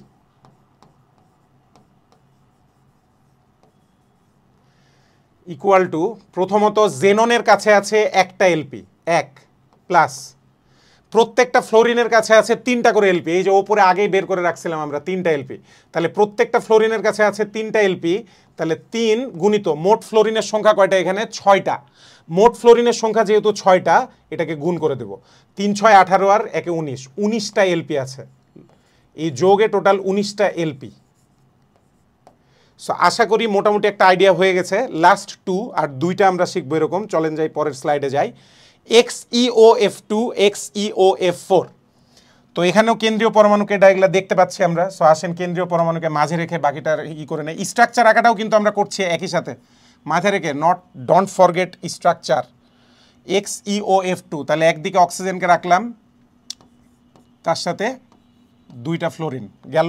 এখন জেননের সাথে ফ্লোরিনের বন্ধন সিঙ্গেল বন্ড, বসিয়ে দিলাম সিঙ্গেল বন্ড। অক্সিজেনের সাথে জেননের বন্ধন ডাবল বন্ড, তাহলে টোটাল বন্ধন দেখতে পাচ্ছি 4টা বন্ধন যেহেতু দেখতে পাচ্ছি, তাহলে 4টি বিপি গেল। এবার আমরা হিসাব করি এলপির হিসাব। তাহলে এলপির হিসাব, জেননের লাস্টের কক্ষপথে আছে 8টা ইলেকট্রন, তার মধ্যে থেকে 4টা বন্ধন ব্যবহার হয়েছে ডিভাইডেড বাই 2, 8 থেকে 4 বাদ দিলে হয় 4/2 মানে হচ্ছে 2টি এলপি। মুখে মুখে যোগের হিসাব করি। ফ্লোরিনগুলা, প্রত্যেকটা ফ্লোরিনের কাছে 3 জোড়া করে ইলেকট্রন আছে, 3 জোড়া করে।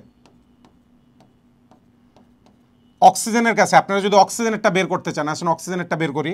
অক্সিজেনের ক্ষেত্রে আমরা দেখতে পাচ্ছি অক্সিজেনের যোজ্যতা ইলেকট্রন হচ্ছে 6, গ্রুপ 16 এর মৌল, তার মধ্যে থেকে 2টা বন্ধন দেখা যাচ্ছে, অক্সিজেন আর জেননের 2টা বন্ধন, তাহলে 6 - 2/2 অর্থাৎ 4/2 অর্থাৎ 2টি এলপি। অক্সিজেনের হচ্ছে 2টি এলপি। তাহলে আমরা যদি টোটাল হিসাবটা করি, মোট এলপি যদি হিসাব করি, মোট এলপি যৌগে, কথাটা লিখে দিই কারণ নর্মালি যৌগে বের করতে দেয় না, 2-1বার বোর্ডে আসছে যৌগে বের করতে দেওয়া, সেটার জন্য এগুলো শিখছি আমরা। তাহলে এখানে জেননের আছে হচ্ছে 2টা এলপি প্লাস ফ্লোরিনের 3টা করে, 3 × 2, 2টা ফ্লোরিন মিলে 3 × 6 প্লাস অক্সিজেনের একাই হচ্ছে আরও 2টা, তাহলে 2 আর 2 4, 3 × 6 10, 10টা এলপি। টোটাল যৌগে 10টা এলপি বিদ্যমান, আমার লেখা একটু খারাপ হচ্ছে প্রথম দিকে লিখছি বলে, আই হোপ আস্তে আস্তে ধীরে ধীরে লেখা সুন্দর হয়ে যাবে, টেনশন নিন না। আই হোপ বুঝতে পারা যাচ্ছে, প্যারা হবে না। তো এবার জেননের পরের যে যৌগটা সেটা লিখি, Xe, একদিকে অক্সিজেন, চারদিকে 4টা ফ্লোরিন, তাহলে ফ্লোরিনগুলোর বন্ধন হচ্ছে সিঙ্গেল বন্ড আর অক্সিজেনের বন্ধন হচ্ছে ডাবল বন্ড। সো এরকম হচ্ছে যে XeOF4 গেল। যেহেতু টোটাল বন্ধন দেখতে পাচ্ছি 4টা, তাহলে এখান থেকে একটা বেসিক আন্ডারস্ট্যান্ডিং বোঝেন, অক্সিজেন যদি একটা যুক্ত থাকে কোনো কেন্দ্রীয় পরমাণুর সাথে, তার মানে ওর 2টা বন্ধন, কারণ ওর যোজনী হচ্ছে 2। মুখে মুখে হিসাব করা যাবে, কিন্তু দেখেন জেননের সাথে অক্সিজেন একটা আছে, ফ্লোরিন 4টা আছে, তাহলে 4টা ফ্লোরিনের জন্য 4টা বন্ধন আর একা অক্সিজেনের জন্য 2টা বন্ধন, বিকজ অক্সিজেন ডাবল বন্ড তৈরি করবে।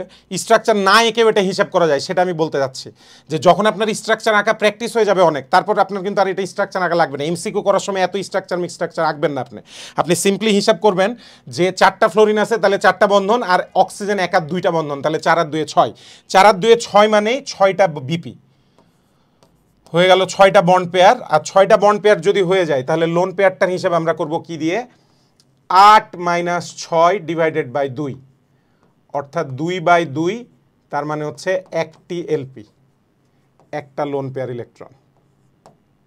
6টা বন্ড পেয়ার ইলেকট্রন, একটা লোন পেয়ার ইলেকট্রন। তাহলে জেননের 6টা বন্ড পেয়ার, একটা লোন পেয়ার। কোন যৌগের মধ্যে? XeO F4। তো যাই হোক, মোটামুটি আমাদের বেসিকটা পড়া হয়ে গেছে। আমরা কিভাবে লোন পেয়ার, আমি একটু বড় করে পড়াইছি, আমি অনেকগুলো উদাহরণ দেখাইছি একটা কারণে ভাই, যাতে প্র্যাকটিস হয়। প্লিজ এগুলো দেখে দেখে পার হয়ে যাবেন না।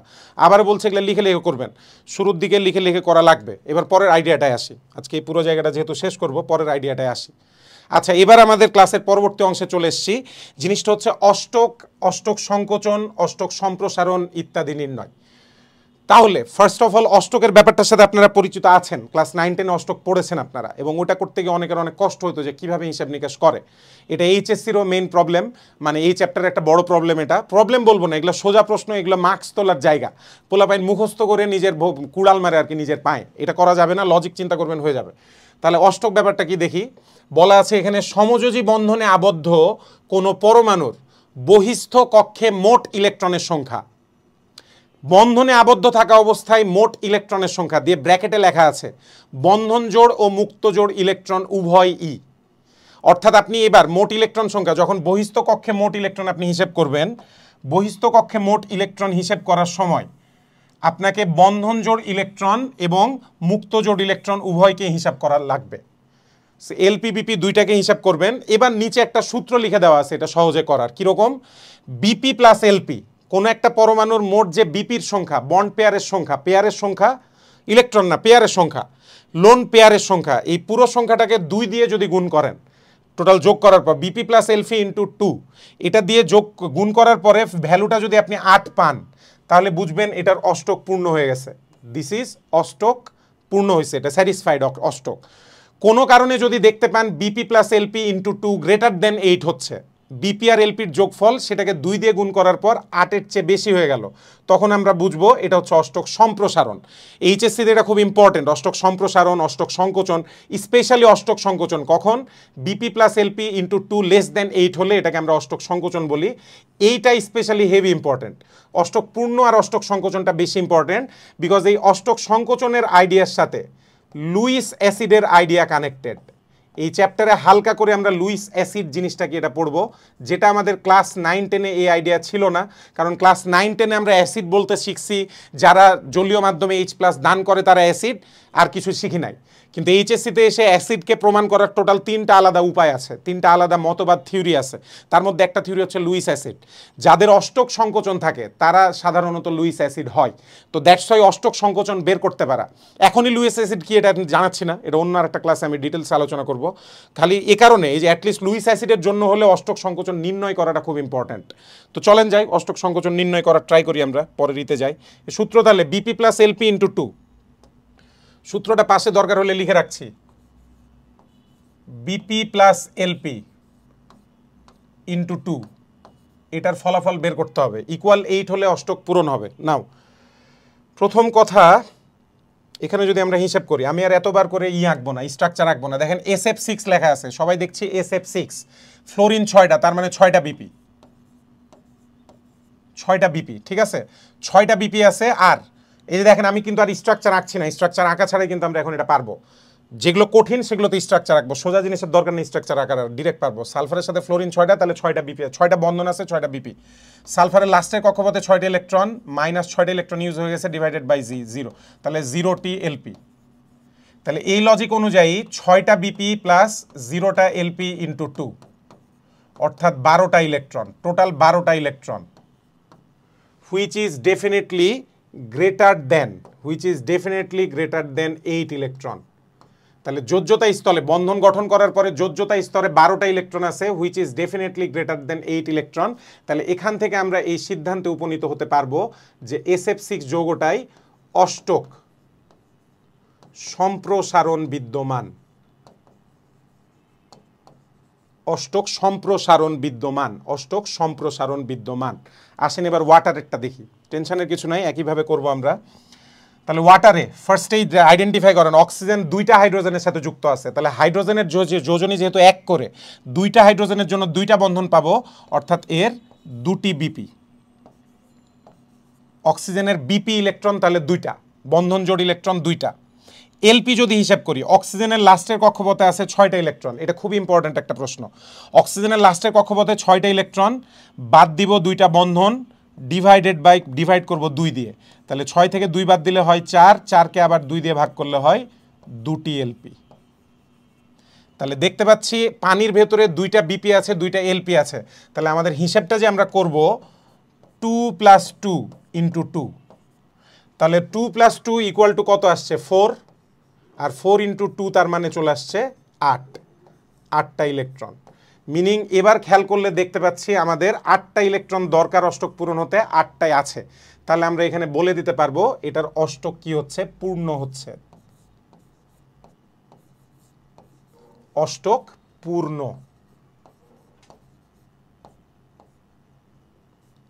অষ্টক পূর্ণ হচ্ছে। ঠিক আছে, আচ্ছা ভালো কথা, ডান। আশা করি এই জিনিসগুলো বোঝা গেছে সবার। সো আরও প্র্যাকটিস করব, আমাদের প্র্যাকটিস থেমে থাকবে না, বারবার বিভিন্ন জিনিসের প্র্যাকটিস করব যাতে আমরা সহজেই সব কিছু পারি।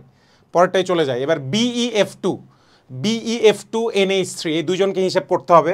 তাহলে BeF2 আগে যেহেতু যৌগটা দেখি নাই, এটার স্ট্রাকচার এঁকেই করি, সমস্যা নাই। বেরিলিয়ামকে মধ্যে লিখলাম, এটা মুখে মুখেই পারবেন, এমন না যে আমার করাই লাগতো, স্ট্রাকচার ছাড়াও পারবেন, সমস্যা নেই। 2টা ফ্লোরিন আছে, ওদের সিঙ্গেল বন্ড, মানে 2টা বন্ড পেয়ার, এটার জন্য যে ধরে বেঁধে করা লাগে নট নেসেসারি। তো যেটা যাই হোক, আমি 2টা বিপি লিখি পাশে, 2টি বিপি। এবার যদি লোন পেয়ার আমরা হিসাব করি, লোন পেয়ার হিসাব করার সময় বেরিলিয়াম গ্রুপ 2 এর মৌল, বেরিলিয়াম যেহেতু গ্রুপ 2 এর মৌল, আমরা যোজ্যতা স্তরে 2টা ইলেকট্রন বসিয়ে দিব, সেইখান থেকে বন্ধনের সংখ্যা 2 বাদ দিয়ে দিব, ডিভাইড করব 2 দিয়ে। তাহলে 2কে 2 দিয়ে ভাগ 2 থেকে 2 বাদ দিলে 0ই আসবে, সেটা যাই করি না কেন, তার মানে 0টি এলপি। তাহলে 2টা বিপি আর 0টা এলপি, তাহলে টোটাল আমাদের যে হিসাবটা করা লাগবে, হিসাবে তাহলে চলে আসবে কি 2 + 0 × 2, 2 + 0 × 2 = কত আসছে? 2 × 2 4টি ইলেকট্রন। 4টি electron is definitely less than 8টা ইলেকট্রন। এবং যেহেতু এই 4টা ইলেকট্রন 8টা ইলেকট্রনের চেয়ে ছোট, কম, তাহলে আমরা এবার বলে দিতে পারবো এদের ভেতরে তাহলে কি ঘটেছে? এদের ভেতরে ঘটেছে অষ্টক সংকোচন। অষ্টক সংকোচন, ঠিক আছে? আই হোপ বুঝতে পারছি। BeF2 এটাই বেশি ইম্পর্টেন্ট। BeF2, BeCl2 এগুলো পরীক্ষায় অনেক আসে, অনেক আসে। এটা জৈব যৌগের ভেতরেও আসে, সেকেন্ড পেপারের জৈব যৌগের ভেতরে আসে, ঠিক আছে? আবার সেকেন্ড পেপার ফার্স্ট চ্যাপ্টারেও আসে, পরিবেশ রসের মধ্যে এটা আছে। বিকজ যাদের অষ্টক সংকোচন আছে মোটামুটি তারা সবাই লুইস অ্যাসিড, যেটা আমি আপনাদেরকে তখন বলেছিলাম, এরা সবাই হচ্ছে লুইস অ্যাসিড। সো এটা অবশ্যই আমাদের চিন্তা করার একটা ব্যাপার। নাও হয়েছে, এটা পেয়ে গেছি। এবার অ্যামোনিয়ার নাইট্রোজেনটা এবার হিসাব করে আসেন। আমার এবার আর আঁকা লাগবে না, আঁকা ছাড়াই আমরা হিসাবটা করি। নাইট্রোজেনের সাথে 3টা হাইড্রোজেন আছে, তার মানে 3টা বিপি, কোনো সন্দেহ নাই, ডিরেক্ট লিখে ফেলবো 3টা বিপি, 3টি বিপি। এবার নাইট্রোজেনের লাস্টের কক্ষপথে আছে 5টা ইলেকট্রন, অ্যাজ ফর নাইট্রোজেন যেহেতু গ্রুপ 15 মৌল। বিপি 3টা, মানে বন্ধন 3টা, 3 বাদ, ডিভাইডেড বাই 2, তাহলে 5 থেকে 3 বাদ দিলে 2, 2কে 2 দিয়ে ভাগ করলে 1টি এলপি, 1টি এলপি। সো আমরা পেয়ে গেছি যে বিপি আছে হচ্ছে 3টা, এলপি আছে হচ্ছে 1টা। সো এবার যখন আমরা হিসেব করব, আসেন হিসাবটা পাশে করি, সেটা হচ্ছে 3টি বিপি, তাহলে 3 প্লাস 1টা এলপি 1 গুণিত 2, 3 + 1 গুণিত 2, তাহলে 3 আর 1 4 গুণিত 2, 4 গুণিত 2 মানে হচ্ছে 8টা ইলেকট্রন। সো যেহেতু 8টা ইলেকট্রন, আমরা জানি অষ্টক পূরণ হতেও দরকার 8টা ইলেকট্রন। সো এবার আমরা বলে দিতে পারবো এটার তাহলে কি হয়েছে, এটার অষ্টক পূরণ হয়েছে, অষ্টক পূর্ণ। বেশি লম্বা হয়ে গেছে, এটা আঁকতে কষ্ট হয়ে যাচ্ছে, নিচে লিখতে কষ্ট হয়ে যাচ্ছে। তো যাই হোক, অষ্টক পূর্ণ হয়েছে। সো আই হোপ আমরা এগুলো সবই বুঝতে পারতেছি। এবার চলে যাই আমরা পরবর্তী লেকচারে, পরবর্তী লেকচারটা গিয়ে দেখি। আচ্ছা, এই তো এবার পরবর্তী স্লাইডে যাওয়ার আগে এবার দেখে ফেলে জিনিসটা। তাহলে আমরা মোটামুটি যে আইডিয়াগুলো আজকে প্রতিষ্ঠিত করলাম, 3টা আইডিয়া, কিভাবে গাঠনিক সংকেত আঁকতে হবে, সেকেন্ডলি বন্ধন জোড় আর লোন পেয়ার ইলেকট্রন কিভাবে হিসাব করব, আর এই দুইজনকে ব্যবহার করে অষ্টকের অবস্থা কি সেটা কিভাবে নির্ণয় করব, এই তিনটা পড়ালেখা একসাথে। এবার আমি কোনো ভার্সিটির কোয়েশ্চেন আনি নাই আজকে, আমি সিম্পলি আপনাদেরকে বোর্ডের জন্য কতটা ইম্পর্টেন্ট এটা দেখানোর জন্য এগুলো আনছি। আমরা একটা ক্লাস করব যেখানে অনেকগুলো প্রবলেম আমরা সলভ করব, সেখানে আমি ভার্সিটির অনেক প্রবলেম নিয়ে আসবো, অ্যাডমিশনের অনেক প্রবলেম নিয়ে আসবো। তো আপাতত আমি এখানে বোর্ডের প্রবলেমগুলাই লিখছি। যেমন এই কোয়েশ্চেনটা পড়ি আমরা, লেখা আছে অষ্টক অসম্পূর্ণ যৌগ কোনটি? অষ্টক অসম্পূর্ণ মানে লুইস অ্যাসিড, মনে রাখবেন যারই অষ্টক অসম্পূর্ণ তাকে আমরা বলি লুইস অ্যাসিড। তো এটার আনসার বের করার জন্য আমরা দেখতে পাই NH3 এখনই হিসাব করে আসছি, এটা হইতে পারে না। PCl3 কোনো যৌগই না, এটা তো পসিবলই না। PCl5 খেয়াল করলে দেখবেন ফসফরাসের সাথে 5টা ক্লোরিন যুক্ত আছে, তাহলে 5টা বিপি, 5টা বিপি মানে 10টা ইলেকট্রন, এলপি হিসাবও করা লাগছে না, 5টা বিপি মানে 10টা ইলেকট্রন, 10টা ইলেকট্রন মানে অষ্টক সম্প্রসারণ, তাহলে এটাও হওয়া পসিবল না। That lives us with only one thing, that is BF3। BF3 হচ্ছে আমাদের আনসার। অ্যাজ ফর হাউ, আমরা যদি এটা হিসেব করি কিভাবে, তাহলে BF3 দেখতে পাচ্ছেন বোরন 3টা ফ্লোরিনের সাথে যুক্ত, তাহলে মাস্ট বোরনের কি আছে, 3টা বিপি আছে, বোরনের 3টা বিপি আছে। এবার যদি এলপি হিসেব করি, বোরন হচ্ছে গ্রুপ 13 মৌল, অ্যালুমিনিয়াম যে গ্রুপের সেই গ্রুপের মৌল, তাহলে বোরনের লাস্ট কক্ষপথে আছে 3টা ইলেকট্রন, সে 3টা ইলেকট্রনকে বন্ধনে ব্যবহার করে ফেললো, ডিভাইড করব 2 দিয়ে, তখন পেয়ে যাব 0টি বিপি, 0টি বিপি, ঠিক আছে। তাহলে 3টা বিপি আছে, সরি 0টি বিপি কেন লিখছি, 0টি এলপি, 0টি এলপি। তাহলে আমরা যদি এখন হিসেব করি, টোটাল হিসাবটা কি আসবে, 3 + 0 × 2 মানে 3 দুগুণে 6টি ইলেকট্রন, 6টি electron is definitely less than 8টা ইলেকট্রন। যেহেতু 8টা ইলেকট্রনের চেয়ে কম, তাহলে আমরা এইখান থেকে ফলাফলটা লিখে দিতে পারবো যে এদের কি আছে, অষ্টক সংকোচন।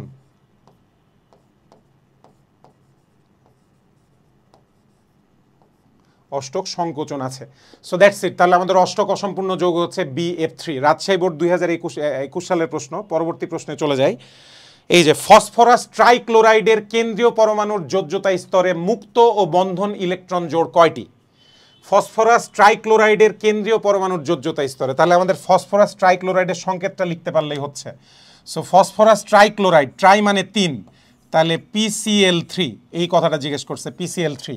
তাহলে খালি চোখে দেখেই আমরা দেখতে পাচ্ছি এখানে ফসফরাসের সাথে 3টা ক্লোরিন, ক্লোরিনের যোজনী 1 করে, তাহলে 3টা বন্ধন আছে, সবগুলা সিঙ্গেল বন্ডেড ক্লোরিন, তাহলে এখানে 3টা বন্ধন আছে, মানে আমরা এখান থেকে পেয়ে যাচ্ছি 3টি বিপি, আমরা এখান থেকে পেয়ে যাচ্ছি 3টি বিপি, লিখে ফেলেন 3টা বিপি, 3টা বিপি, ভালো কথা, 3টা বিপি। এবার ফসফরাসের যদি, আরে এটা সংখ্যায় লিখি না কেন,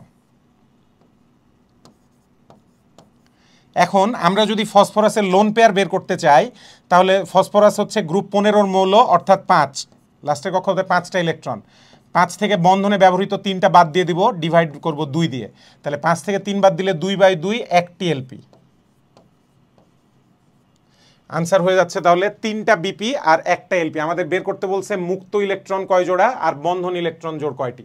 তাহলে প্রথমে মুক্ত ইলেকট্রন কয়টা, 1টা, বন্ধন ইলেকট্রন 3টা, ঘ হচ্ছে আনসার, 1 আর 3। 3 আর 1 হলেই ভুল হয়ে যেত, প্রথমে মুক্ত বের করতে বলছে, পরে বন্ধন, সো 3 আর 1 বললেই ঝামেলা হয়ে যেত, 1 3 1 3। ফসফরাস ট্রাইক্লোরাইডের কেন্দ্রীয় পরমাণু যোজ্যতা স্তরে তাহলে মুক্ত আর বন্ধন জোড় ইলেকট্রনের সংখ্যা 1 3। পরের প্রশ্নে চলে যাই, চলেন। তাহলে এবার যদি আমরা দেখতে চাই, এবার কি লেখা, XCF2। আমি বলছিলাম জেননের হচ্ছে আমাদের আছে, জেননের বেশ কিছু জিনিসপত্র আমাদের করা লাগবে। সো জেননেরটা দেখি, জেনন ডাইফ্লোরাইডের কেন্দ্রীয় পরমাণুতে নিঃসঙ্গ ইলেকট্রন জোড় কতটি আছে? তাহলে হিসাব করি, কেন্দ্রীয় পরমাণুর কথা যেহেতু বলেছে, জেনন এখানে 2টা বিপি দেখা যাচ্ছে, 2টা বিপি, 2টা ফ্লোরিন মানে 2টা বিপি। এবার জেনন হচ্ছে নিষ্ক্রিয় গ্যাস, তাহলে 8টা ইলেকট্রন, সেখান থেকে 2টা ইলেকট্রন বাদ চলে গেল, ডিভাইডেড বাই 2, 6/2, 3টি এলপি, 3টি এলপি। তাহলে জেনন ফ্লোরাইডের কেন্দ্রীয় পরমাণুতে নিঃসঙ্গ ইলেকট্রন জোড় কয়টা আছে? 3টা। চট্টগ্রাম বোর্ড 2021-এর প্রশ্ন। সো গেল, এটাও গেল। পরের প্রশ্নে চলে যাই। কেন্দ্রীয় পরমাণুর অষ্টক পূর্ণ হচ্ছে, এখানে 3টা পরমাণুর অষ্টক দেওয়া আছে, কাদের কাদের অষ্টক পূর্ণ এটা বের করতে হবে। এটা কুমিল্লা বোর্ড 2023 সালের প্রশ্ন। তাহলে প্রথমে ওয়াটারটা দেখি, ওয়াটারটা একটু আগে বের করে আসছে, আমি খুব দ্রুত করব এখন। ওয়াটারের হিসাব করলে, ওয়াটারে হচ্ছে বিপি আছে 2টা, 2 বিপি প্লাস ওয়াটারের লাস্টে অক্সিজেনের লাস্টে কক্ষপথে ইলেকট্রন 6টা, তার মধ্যে 2টা ব্যবহার হয়ে গেছে, বাকি আছে 4টা, তাহলে 2 দিয়ে ভাগ করলে 2 এলপি। এই পুরাটাকে যদি আমরা 2 দিয়ে গুণ করি, 2 দুগুণে 4, দুগুণে 8টা ইলেকট্রন, তাহলে ইয়েস ওয়াটারের কেন্দ্রীয় পরমাণুতে অষ্টক পূর্ণ আছে। এবার দেখি BCl3, BCl3 তে বোরন, এটা যদি পাশে হিসেব করি আমরা, BCl3 তে বোরনের বিপি আছে 3টা, আমি আর বিপি লিখছি না, পাশে লিখলাম 3। BCl3 তে বোরনের বিপি আছে 3টা, ক্লোরিন 3টা, তাহলে বিপি 3টা, ঠিক আছে গেল। প্লাস বোরনের লাস্টের কক্ষপথে ইলেকট্রন কয়টা? বোরনের লাস্টের কক্ষপথে ইলেকট্রন হচ্ছে 3টা, তাহলে 3টাই আপনি ব্যবহার করে ফেলছেন, 2 দিয়ে ভাগ করলে 0ই আসবে। এই পুরোটাকে 2 দিয়ে যদি গুণ করেন আসবে 6টা ইলেকট্রন, 6টি ইলেকট্রন। তার মানে বোরনের এই যে BCl3 যৌগে বোরনের অষ্টক পূর্ণ হয় না, এটা বাদ। তাহলে অবভিয়াসলি NC3 এরও কি আছে? কেন্দ্রীয় পরমাণুর অষ্টক পূর্ণ আছে। তাহলে আনসার হচ্ছে 1 আর 3, গ হচ্ছে আমাদের আনসার। ঠিক আছে, হিসাব করতে পারেন। NCl3 আপনি মুখ দিয়ে, মানে এটা যে এটার জন্য আসছে তাই না, NCl3 আপনি হিসাব করেও বের করতে পারেন। লেখেন NCl3, নাইট্রোজেনের সাথে 3টা ক্লোরিন আছে, তাহলে 3টা বিপি। নাইট্রোজেনের লাস্টের কক্ষপথে 5টা ইলেকট্রন আছে, তার মধ্যে 3টা ব্যবহার হয়ে গেছে, বাকি আছে 2টা ইলেকট্রন, অর্থাৎ 1 জোড়া। তাহলে 3 + 1 গুণিত 2, তার মানে 8টা ইলেকট্রন। সো এটার অষ্টক পূর্ণ। সো তাহলে আমাদের ওয়াটার আর NCl3, নাইট্রোজেন ট্রাইক্লোরাইড, এই 2টা যৌগের হচ্ছে অষ্টক পূর্ণ। ভালো কথা, পরের কোশ্চেনে চলে যাই। পরের কোশ্চেনে বলছে অষ্টক অপূর্ণ যৌগ। অষ্টক অপূর্ণ যৌগ এবার বের করতে হবে। তাহলে আমরা দুটাই করে আসছি আসলে, এই BeCl2 আর BF3, এই দুইটাই আমরা আগে করে আসছি। তারপরেও যদি দেখতে হয় আবার, BF3 তে বন্ধন ইলেকট্রন আছে 3টা, তাহলে 3 + 0, কোনো লোন পেয়ার ইলেকট্রন নাই, গুণিত 2, 3 দুগুণি 6, খুব দ্রুত ইলেকট্রন হিসাব হয়ে যাচ্ছে। 6 মানে 8-এর চেয়ে কম, মানে অষ্টক অসম্পূর্ণ। সেম ওয়েতে BeCl2, BeCl2 তে দেখেন বন্ধন আছে 2টা, ক্লোরিনের সাথে 2টা বন্ধন, তাহলে 2, আর এর কাছে কোনো লোন পেয়ার ইলেকট্রন নাই, কারণ বেরিলিয়ামের লাস্টের কক্ষপথে ইলেকট্রনে 2টা, গুণিত 2, 4টা ইলেকট্রন। 4টা ইলেকট্রন মানে 8-এর চেয়ে কম, 8-এর চেয়ে কম মানে এই যে এটা আরেকটা অষ্টক সংকোচন। তাহলে BeCl2 বেরিলিয়াম ক্লোরাইড আর BF3 বোরন ট্রাইফ্লোরাইড, এই দুইজনেরই অষ্টক অপূর্ণ। NH3 on the other hand, নাইট্রোজেনের কাছে 1 জোড়া লোন পেয়ার ইলেকট্রন আছে, তাহলে 3টা বন্ধন, 3 দুগুণে 6, আর 1 জোড়া ইলেকট্রন 8, 2, মানে 3 দুগুণে 6 আর 2 8, তাহলে অ্যামোনিয়ার অষ্টক পূর্ণ আছে, 2 আর 3-এর অষ্টক অপূর্ণ আছে। এটাই হচ্ছে আমাদের আনসার। সো দ্যাটস ইট, এই হচ্ছে মোটামুটি আমাদের কোয়েশ্চেনগুলা। এরপরে চলে যাই, ডান, আমাদের মোটামুটি বোর্ডের কোয়েশ্চেনগুলো সলভ হয়ে গেছে। এটার বাইরে অনেক প্রশ্ন আছে, আমি বারবার বলছি, এগুলো কিন্তু অ্যাডমিশনেও প্রচুর এসছে। আমি এখানে অ্যাডমিশন দেখাই নাই, কারণ একদম বেসিক ক্লাস, আমি প্রথম ক্লাসে এগুলো দেখাচ্ছি না। আর নেক্সট ক্লাসে আমরা বন্ধনের স্বরূপ বুঝবো, সিগমা বন্ধন, পাই বন্ধন পড়বো, এগুলো পড়বো, সংকরণ পড়বো। এই পড়াগুলোর শেষে একসাথে আমরা একটা হচ্ছে MCQ এর ক্লাস করব, যেখানে এই সবগুলো আইডিয়া নিয়ে আমরা কাজ করবো আর কি। ঠিক আছে, দ্যাটস ওইটা এখন আমরা দেখাচ্ছি না। আমাদের ক্লাসের লাস্ট টপিকে আমরা চলে আসছি। এই যে ক্লাসের শুরুতে আমি আপনাদের গাঠনিক সংকেত শিখিয়েছিলাম, একটা বড় জিনিসের গাঠনিক সংকেত আমি আপনাদেরকে শিখাই নাই, ওটা হাতে রাখছি। কি জিনিস সেটা আসেন দেখি। টপিকটা পড়েন, কি লেখা? অক্সো অ্যাসিডের গাঠনিক সংকেত নির্ণয়। অক্সো অ্যাসিডের গাঠনিক সংকেত নির্ণয়। অ্যাজ ফর হাউ, এখানে লেখা আছে কিভাবে আমরা অক্সো অ্যাসিডে। ফার্স্ট অফ অল প্রথমে আপনার প্রশ্ন জাগবে যে স্যার কি বলে যে অক্সো অ্যাসিড মানে কি? অক্সো অ্যাসিড কথাটার মানে হচ্ছে যেসব অ্যাসিডের হাইড্রোজেন পরমাণু ও এর সাথে যুক্ত থাকে, অক্সিজেনের সাথে যুক্ত থাকে। এটাকে সহজ করে অনেকেই সংজ্ঞাটা বলেন যে যেসব অ্যাসিডে অক্সিজেন আছে সেগুলোই oxo acid. But in reality actual সংজ্ঞা যদি আমাকে বলে, তাহলে জিনিসটা হচ্ছে যেসব অ্যাসিডের হাইড্রোজেন পরমাণু অক্সিজেন পরমাণুর সাথে যুক্ত থাকে সেগুলোকে আমরা বলি হচ্ছে অক্সো অ্যাসিড। তো অক্সো অ্যাসিডের গাঠনিক সংকেত আমরা লিখবো। ফর এক্সাম্পল কি? সালফিউরিক অ্যাসিড, আপনারা সবাই সালফিউরিক অ্যাসিডকে চেনেন। সালফিউরিক অ্যাসিড H2SO4, তারপর ধরেন নাইট্রিক অ্যাসিড HNO3, তারপর ধরেন মিথানোইক অ্যাসিড HCOOH, তারপর ধরেন ফসফরিক অ্যাসিড H3PO4, ঠিক আছে? তারপরে ধরেন আর কোন অ্যাসিডের কথা বলবো, লেটস সে পারম্যাঙ্গানিক অ্যাসিড HMnO4, তারপর ধরেন ইথানোইক অ্যাসিড CH3COOH, তারপর ধরেন অক্সালিক অ্যাসিড H2C2O4। এই যে বিভিন্ন ধরনের অ্যাসিড আমরা বেশিরভাগ চিনি, সেগুলোই অক্সো অ্যাসিড। হাইড্রোক্লোরিক অ্যাসিড কিন্তু অক্সো অ্যাসিড না, বিকজ সেখানে Cl নাই। তো তাহলে এদের গাঠনিক সংকেত লেখার জন্য সংজ্ঞাটা মনে থাকলেই মোটামুটি হবে।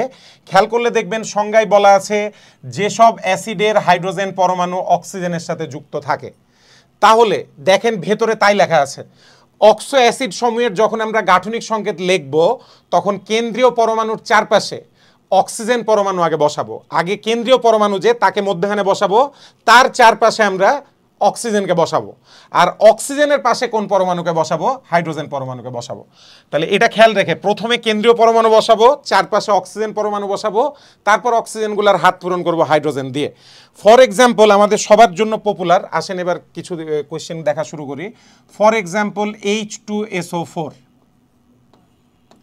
H2SO4 sulphuric acid. তাহলে সালফিউরিক অ্যাসিড যদি আমাদের আঁকতে হয় তাহলে আমরা আগে কেন্দ্রীয় পরমাণুর চিন্তা করব সালফারকে মধ্যে লিখবেন, লিখলেন। এরপর সালফারের চারপাশে, যেটা বলছি চারপাশে আগে অক্সিজেন বসাই নিব, কোনোভাবেই হাইড্রোজেন বসাবেন না, ব্যতিক্রম আছে, ব্যতিক্রম পরে দেখবো আগে, ঠিক আছে? তাহলে সালফারের চারপাশে 4টা অক্সিজেন, হাইড্রোজেনগুলোকে বসাবো অক্সিজেনের পাশে। এবার হাত পূরণ করেন, সাই করে মিলে যাবে। কিভাবে? হাইড্রোজেনের সাথে অক্সিজেনের হাত দিয়ে দেন একটা, ঠিক আছে, একদিকে হাত চলে গেল। অক্সিজেনের যোজনী আমরা জানি 2, তার মধ্যে একটা যোজনী সে ব্যবহার করে ফেলছে, আর একটা যোজনী সে ব্যবহার করবে সালফারের সাথে। সেম ওয়েতে ডান দিকের OH এর মধ্যে একটা বন্ধন, SO এর মধ্যে একটা বন্ধন, কিন্তু ওপর নিচে যদি খেয়াল করেন সালফার আর অক্সিজেন এখানে একটা অক্সিজেন একটা সালফারের সাথে যুক্ত, তাহলে ডাবল বন্ড, কারণ অক্সিজেনের যোজনী 2 পূরণ করা লাগবে। এবার খেয়াল করলে দেখতে পাবেন সালফারের চারপাশে টোটাল বন্ধন আছে টোটাল 6টা। যেহেতু সালফারের চারপাশে 6টা বন্ধন আছে, তার মানে সালফারের 6 যোজনী পূরণ হয়ে গেছে। ইনফ্যাক্ট সালফারের অষ্টক সম্প্রসারিত, এটা এখন এখান থেকে বলে দিতে পারবেন কেমনে, কারণ এই যে 6টা বন্ধন, 6 বন্ধনে মোট 12টা ইলেকট্রন, 6টি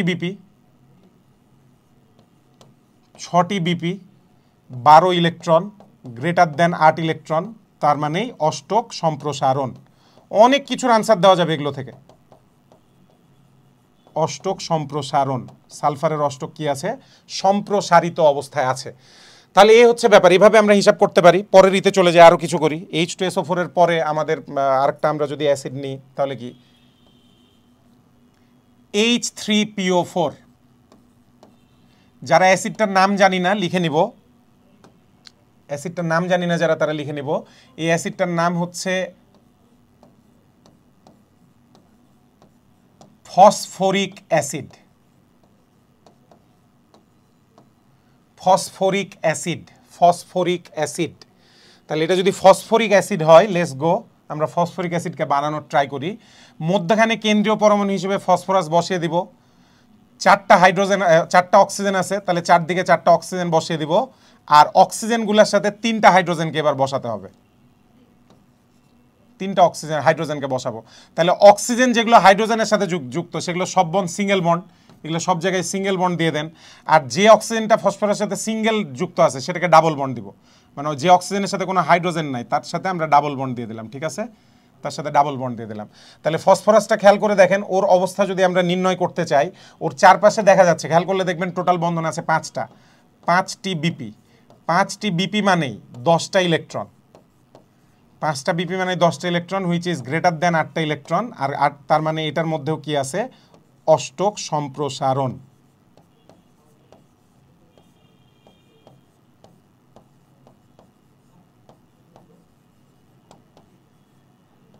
অষ্টক সম্প্রসারণ। সো দ্যাটস ইট, ফসফরিক অ্যাসিডও গেল। এভাবে আর 4-5টা অ্যাসিড আমরা শিখবো, তাহলে আমাদের শিক্ষাটা পূর্ণতা পাবে আর কি। চলেন আরও কিছু অজানা অ্যাসিড দেখি। ফর এক্সাম্পল 3টা অ্যাসিড একসাথে আঁকি, এই 4টা অ্যাসিডকে একসাথে আঁকি, এদেরকে চেনাটা একটা ইম্পর্টেন্ট ব্যাপার। ছোট ছোট করে আমি আঁকবো এগুলো। HClO2,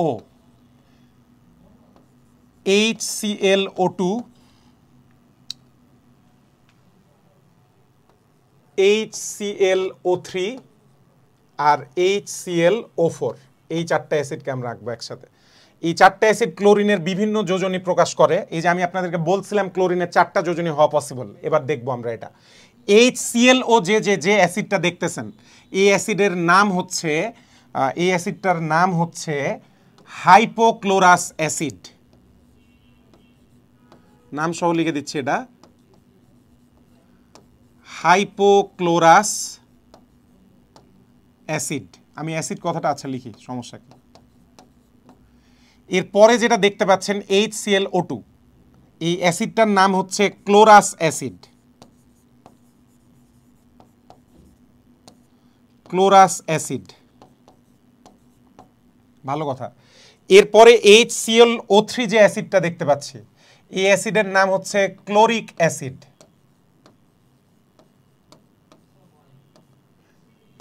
ক্লোরিক অ্যাসিড, ভালো কথা। আর লাস্টলি HClO4 যেটা, সেটা হচ্ছে পারক্লোরিক অ্যাসিড।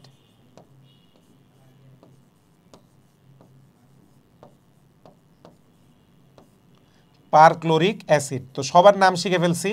সবচেয়ে কম অক্সিজেন যেটাতে আছে সেটা হাইপোক্লোরাস অ্যাসিড। একটা অক্সিজেন বেড়ে গেছে, হয়ে গেছে ক্লোরাস অ্যাসিড। আর একটা অক্সিজেন বাড়ছে, নাম হচ্ছে ক্লোরিক অ্যাসিড। আর সবচেয়ে বেশি অক্সিজেন, 4টা অক্সিজেন, পারক্লোরিক অ্যাসিড। প্রত্যেকটার গঠন সেম লজিক অনুযায়ী আঁকা যাবে। সো এখানে হচ্ছে ক্লোরিনকে নিলাম, ক্লোরিনের সাথে অক্সিজেন যুক্ত থাকবে আর অক্সিজেনের সাথে হাইড্রোজেন। দিস ইজ হাইপোক্লোরাস অ্যাসিডের সংকেত। এটা হচ্ছে হাইপোক্লোরাস অ্যাসিডের গাঠনিক সংকেত। এবার যদি ক্লোরাস অ্যাসিডটা আঁকি, মধ্যখানে ক্লোরিন নেবেন, ক্লোরিন নিয়ে দুই পাশে 2টা অক্সিজেন দিবেন, আর অক্সিজেন একটার সাথে হাইড্রোজেন দেবেন। যেটা বলছিলাম যে হাইড্রোজেনগুলোকে কেন্দ্রীয় পরমাণুর সাথে আঁকবো না। এই যে এদিকে ডাবল বন্ড দেখেন, অক্সিজেনের সাথে এবার তৈরি করছে কি ডাবল বন্ড। সো অক্সিজেনের ডাবল বন্ডটা খেয়াল করে, এই যে এটা গেল। আচ্ছা, এটা কি করলাম উদা উদা, কেন আমি সাইকেল আঁকলাম?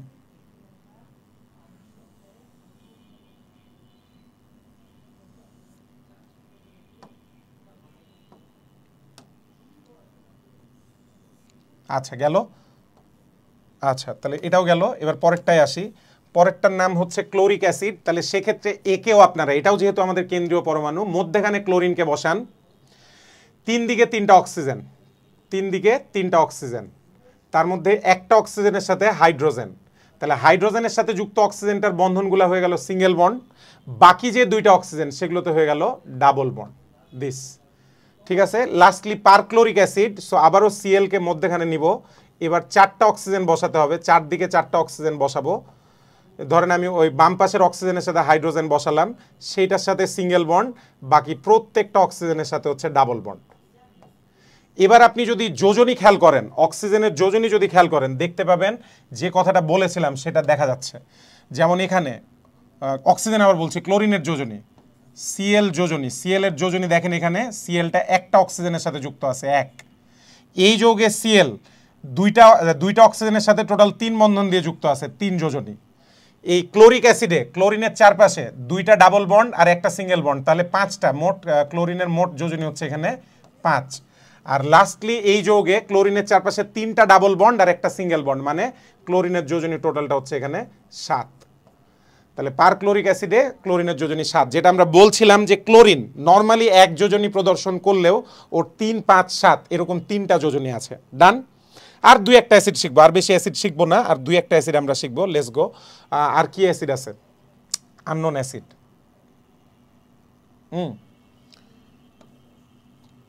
সরি।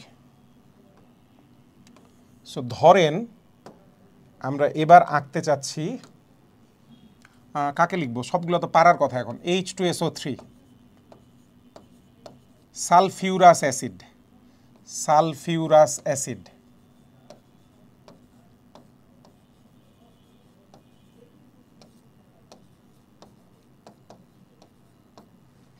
Sulphurous acid. তো সেম ওয়েতে আমরা মধ্যখানে সালফারকে আঁকবো, 3টা অক্সিজেনকে 3 দিকে দিয়ে দিব, এরপর 2টা হাইড্রোজেনকে 2 দিকে দিয়ে দেবো।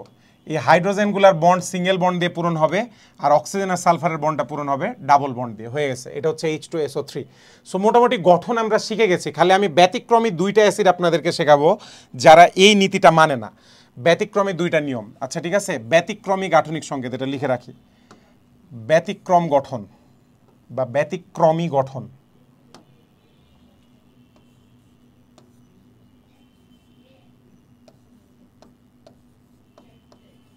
ব্যতিক্রমী গঠন।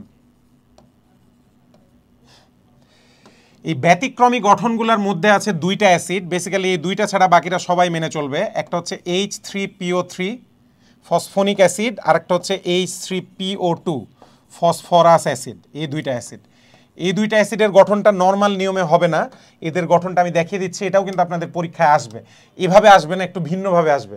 আমরা 3 নাম্বার আর 4 নাম্বার চ্যাপ্টার পড়তে যাওয়ার সময় এদের গঠন শেখার উপযোগিতাটা বুঝবো, যেটা আমি আপনাদেরকে ক্লাসের শুরুতে জানিয়েছিলাম যে পড়ালেখাগুলোকে এপিসোড আকারে নেওয়া লাগবে। আমাদের এটা ফার্স্ট পেপারের 3 নাম্বার চ্যাপ্টার, তার মানে 3 নাম্বার চ্যাপ্টারটা হচ্ছে থার্ড সিজনের ফার্স্ট এপিসোড আমরা এখন দেখছি। এই থার্ড সিজন পড়তে গিয়ে আমাদের এই ফার্স্ট এপিসোডের অনেকবার কি বলবো, এটার অনেকবার এটাকে আমি রিকল করাবো, আপনাদেরকে মনে করাবো।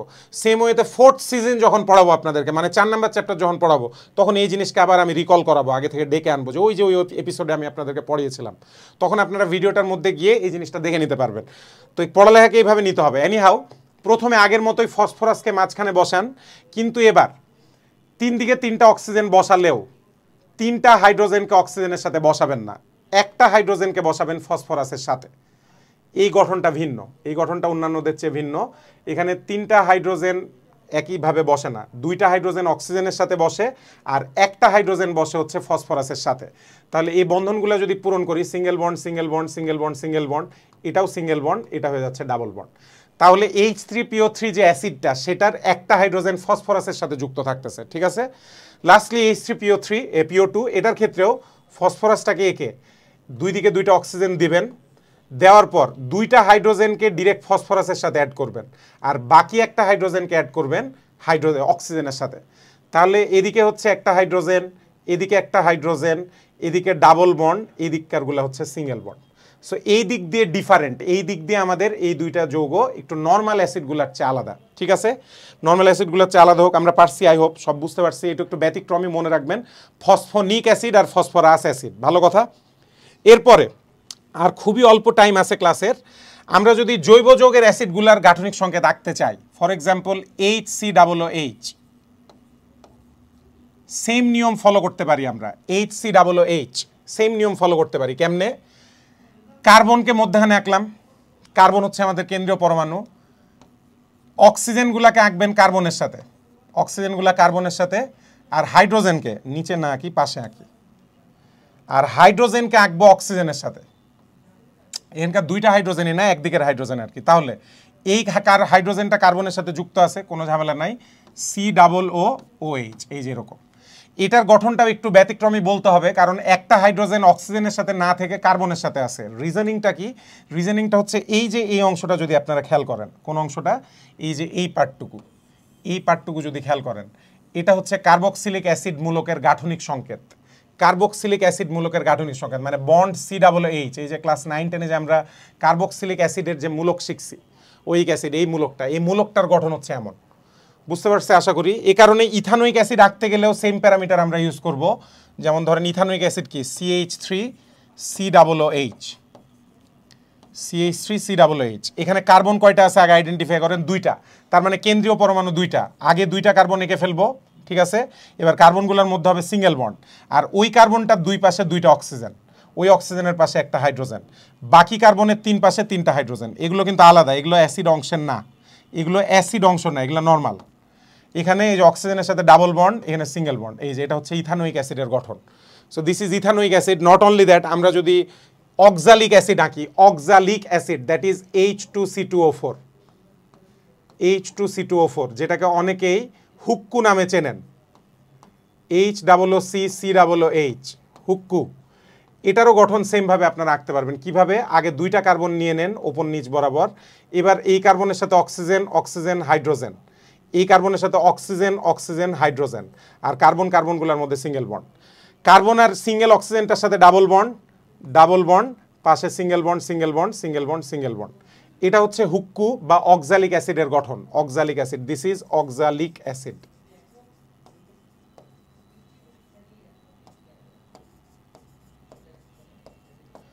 সো আই হোপ আমি পুরো ব্যাপারটা ক্লিয়ার করতে পারছি। মোটামুটি আমরা জৈব যৌগের অ্যাসিডগুলা থেকে শুরু করে সব ধরনের অ্যাসিড আঁকা শিখে গেছি। এবার আমাদের সবচেয়ে চলে যায়, মোটামুটি লাস্ট পেজে চলে যায়। ধরেন আমাদেরকে খুবই ফালতু একটা প্রশ্ন করলে আমাদের আন্ডারস্ট্যান্ডিং কত ভালো হয়েছে এবার দেখা যাবে। Let's go. ধরেন আমাকে বলল, এরকম একটা চিত্র দিয়ে দিল, বেনজিনের চিত্র, আশা করি এটা দেখে চিনছেন, double bond, double bond, double bond. এবার এই জায়গায় দিয়ে দিল CN, এই জায়গায় দিয়ে দিল কাকে বলবো SO3H, এই জায়গায় দিয়ে দিল COOH, দেওয়ার কথা না দিল আর কি, এই জায়গায় দিল NH2, এই জায়গায় দিল CONH2, আর এই জায়গায় কাকে দিব, এই জায়গায় দিব হচ্ছে আর কাকে দিই CHO, অ্যালডিহাইডের মূলক দিয়ে দিল। এরকম কোনো যৌগ আই ডোন্ট থিঙ্ক এক্সিস্ট করে, কিন্তু এটা আমরা প্র্যাকটিস করলে আমাদের যে যে গাঠনিক সংকেত যা যা শিখলাম এটা খুব সহজে প্র্যাকটিস হয়ে যাবে। কীরকম, আসেন এই চিত্রটাকে নর্মাল একটা চিত্রের করি। এখানে আপনারা ভিডিওটা পজ দিয়ে আগে এই রূপটা এঁকে ফেলবেন, আগে নিজেরা খাতা এটা এঁকে ফেলবেন, নাহলে হৃদয়ঙ্গম করতে কষ্ট হয়ে যাবে। সো ফার্স্ট অফ অল এটার কোনাগুলা খেয়াল করি, এটা বেঞ্জিন চক্র, তার মানে 6টা কোনায় 6টা কার্বন থাকবে। লেটস সে এখানে একটা কার্বন, এখানে একটা কার্বন, এখানে একটা কার্বন, এখানে একটা কার্বন, এখানে একটা কার্বন, এখানে একটা কার্বন, 6 কোনায় 6টা কার্বন। এবার এদের ভেতরে single bond, single bond, single bond, single bond, single bond, single bond আগে দিয়ে দিলাম। এবার যেসব জায়গায় ডাবল বন্ড আছে ডাবল বন্ড দেন, double bond, double bond, double bond বসিয়ে দিয়েছি। এবার বাকি হাতগুলা পূর্ণ করি। যেমন ওপরে কার্বনের সাথে নাইট্রোজেন আছে, কিভাবে ওদের বন্ডটা আমরা লিখব, খুব সোজা উপায়। আমরা জানি কার্বন, কার্বনের যোজনী হচ্ছে 4, তার মধ্যে একটা যোজনী আপনি ইউজ করে ফেলছেন, বাকি থাকে 3টা যোজনী, তাহলে 1 2 3, কার্বন নাইট্রোজেনের টোটাল বন্ধন হচ্ছে 3টা, ঠিক আছে 1 2 3। সো এখানে বন্ধনটা হয়ে যাচ্ছে আমাদের C∧N। আবার নাইট্রোজেনের যোজনী 3 মিলে গেছে, এই যে 3টা যোজনী মিলছে। এবার পরে SO3H লেখা আছে, এই মূলকটার নাম হচ্ছে বেনজিন সালফোনিক অ্যাসিড মূলক, সালফোনিক অ্যাসিড মূলক। তো এটা অ্যাসিডের মতো, সালফারের সাথে 3টা অক্সিজেন, তাহলে 3টা অক্সিজেনকে 3 দিকে আঁকেন, আর হাইড্রোজেনটাকে আঁকেন অক্সিজেনের সাথে, এই যে অ্যাসিড আঁকার যে নিয়মটা শিখিয়েছি সেটা। তাহলে বন্ড সিঙ্গেল বন্ড হয়ে গেল, এই বন্ডগুলো হচ্ছে ডাবল বন্ড। তাহলে তো বিচ্ছিরিভাবে আঁকলাম,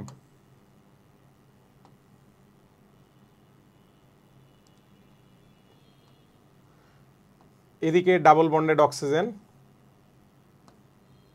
এদিকে ডাবল বন্ডেড অক্সিজেন হয়ে গেছে, SO3H হয়েছে। পরেরটা হচ্ছে COOH, একটু আগেই COOH শিখেছি, একদিকে নর্মাল অক্সিজেন আর একদিকে অক্সিজেনের সাথে হাইড্রোজেন। এই অক্সিজেনের সাথে হাইড্রোজেনের গুলাই সিঙ্গেল বন্ড, অক্সিজেনের সাথে কার্বনের বন্ডে ডাবল বন্ড, ডান। এবার আসছে হচ্ছে NH2, মধ্যখানে এখানে N ও দুই দিকে 2টা হাইড্রোজেন, যেহেতু হাইড্রোজেনগুলো সিঙ্গেল বন্ডের তাহলে NH2 আঁকতে কোনো সমস্যা নাই, NH2 ডান। এবার আসি এইটা CONH2, তার মানে কার্বনের সাথে যুক্ত আছে হচ্ছে আরেকটা কার্বন, কার্বনের একদিকে অক্সিজেন দেন আর একদিকে দেন নাইট্রোজেন, হাইড্রোজেনগুলা এই নাইট্রোজেনের সাথে যুক্ত, তাহলে সিঙ্গেল বন্ড, এদিকের হাইড্রোজেনগুলার হাত পূরণ হয়ে গেল, এখানে দিয়ে দেন ডাবল বন্ড, দেখবেন সবার যোজনী পূরণ হয়ে গেছে। আপনারা যদি এভাবে আঁকেন দেখবেন কার্বন নাইট্রোজেন হাইড্রোজেন সবার যোজনী পূর্ণ। এটা গেল। লাস্টলি হচ্ছে CHO, লাস্টলি যেহেতু CHO এখানে দিয়ে দিলাম C, একদিকে H আর একদিকে O, অ্যালডিহাইড মূলক আর কি, অ্যালডিহাইড মূলক, এই যে এদিকে ডাবল বন্ড এদিকে সিঙ্গেল বন্ড, দ্যাটস ইট। এই যে এখানে যে যৌগটা আঁকা আছে, তাহলে ওর গাঠনিক সংকেত যদি আমরা আঁকতে চাই এভাবে পুরো গাঠনিক সংকেতটা এঁকে ফেলবো। নিজেরা আগে এটা পুরোটা একবারে না দেখে নিজেরা আগে চেষ্টা করবেন একা একা আঁকার, অ্যাটলিস্ট পার্টগুলো। CN-টা নিজের আঁকতে পারা উচিত, SO3H, COOH, NH2, এই 4টা নিজেরই আঁকতে পারা উচিত। হয়তো এই 2টাতে একটু ঝামেলা হতে পারে, তখন এসে দেখে নিলেন। বাট এরকম যৌগ তুলে দিবে ভাইয়া, তারপর বলবে এই যৌগে কতটি বন্ধন বিদ্যমান, এরপর বলবে এই যৌগে কতটি সিগমা এবং পাই বন্ধন বিদ্যমান। মিনিং আমরা নেক্সট ক্লাসে যেটা পড়বো, আমাদের ক্লাস আজকে মোটামুটি শেষ, নেক্সট ক্লাসে আমরা যেটা পড়বো সিগমা বন্ধন পাই বন্ধনের হিসেব নিকেশ। এই সিগমা পাই বন্ধন কয়টা আছে না আছে এগুলো বোঝার জন্য এই স্ট্রাকচার লাগবে। সো এটা খালি আমি আজকের ক্লাসের জন্য পড়াই নাই, পরবর্তী আমাদের নিউমেরাস ক্লাসে এই জিনিসগুলো কাজে লাগবে। সো দ্যাটস ওয়াই এটা অনেক ডিটেলসে পড়ালাম, অনেক ভেঙে চুরে পড়ালাম, একদমই ভেঙে চুরে পড়াইছি আমরা। সো আজকের ক্লাস মোটামুটি এতদূর পর্যন্তই থাকবে। সবাইকে যেটা বলেছি মনোযোগ দিয়ে পড়ালেখা করেন, এইভাবে পড়তে থাকলে আমাদের এই ভয়ের যে চ্যাপ্টার 3 নম্বর চ্যাপ্টারটা আগেই আমি উল্লেখ করছি আপনাদের, যেটা একটা ভয়ের চ্যাপ্টার, এই ভয়টা থাকবে না, ইনশাল্লাহ আমরা সফলকাম হব। ঠিক আছে, তো সবাই ভালো থাকেন, সুস্থ থাকেন, আবারও দেখা হবে আপনাদের সাথে। আসসালামু আলাইকুম, আল্লাহ হাফেজ।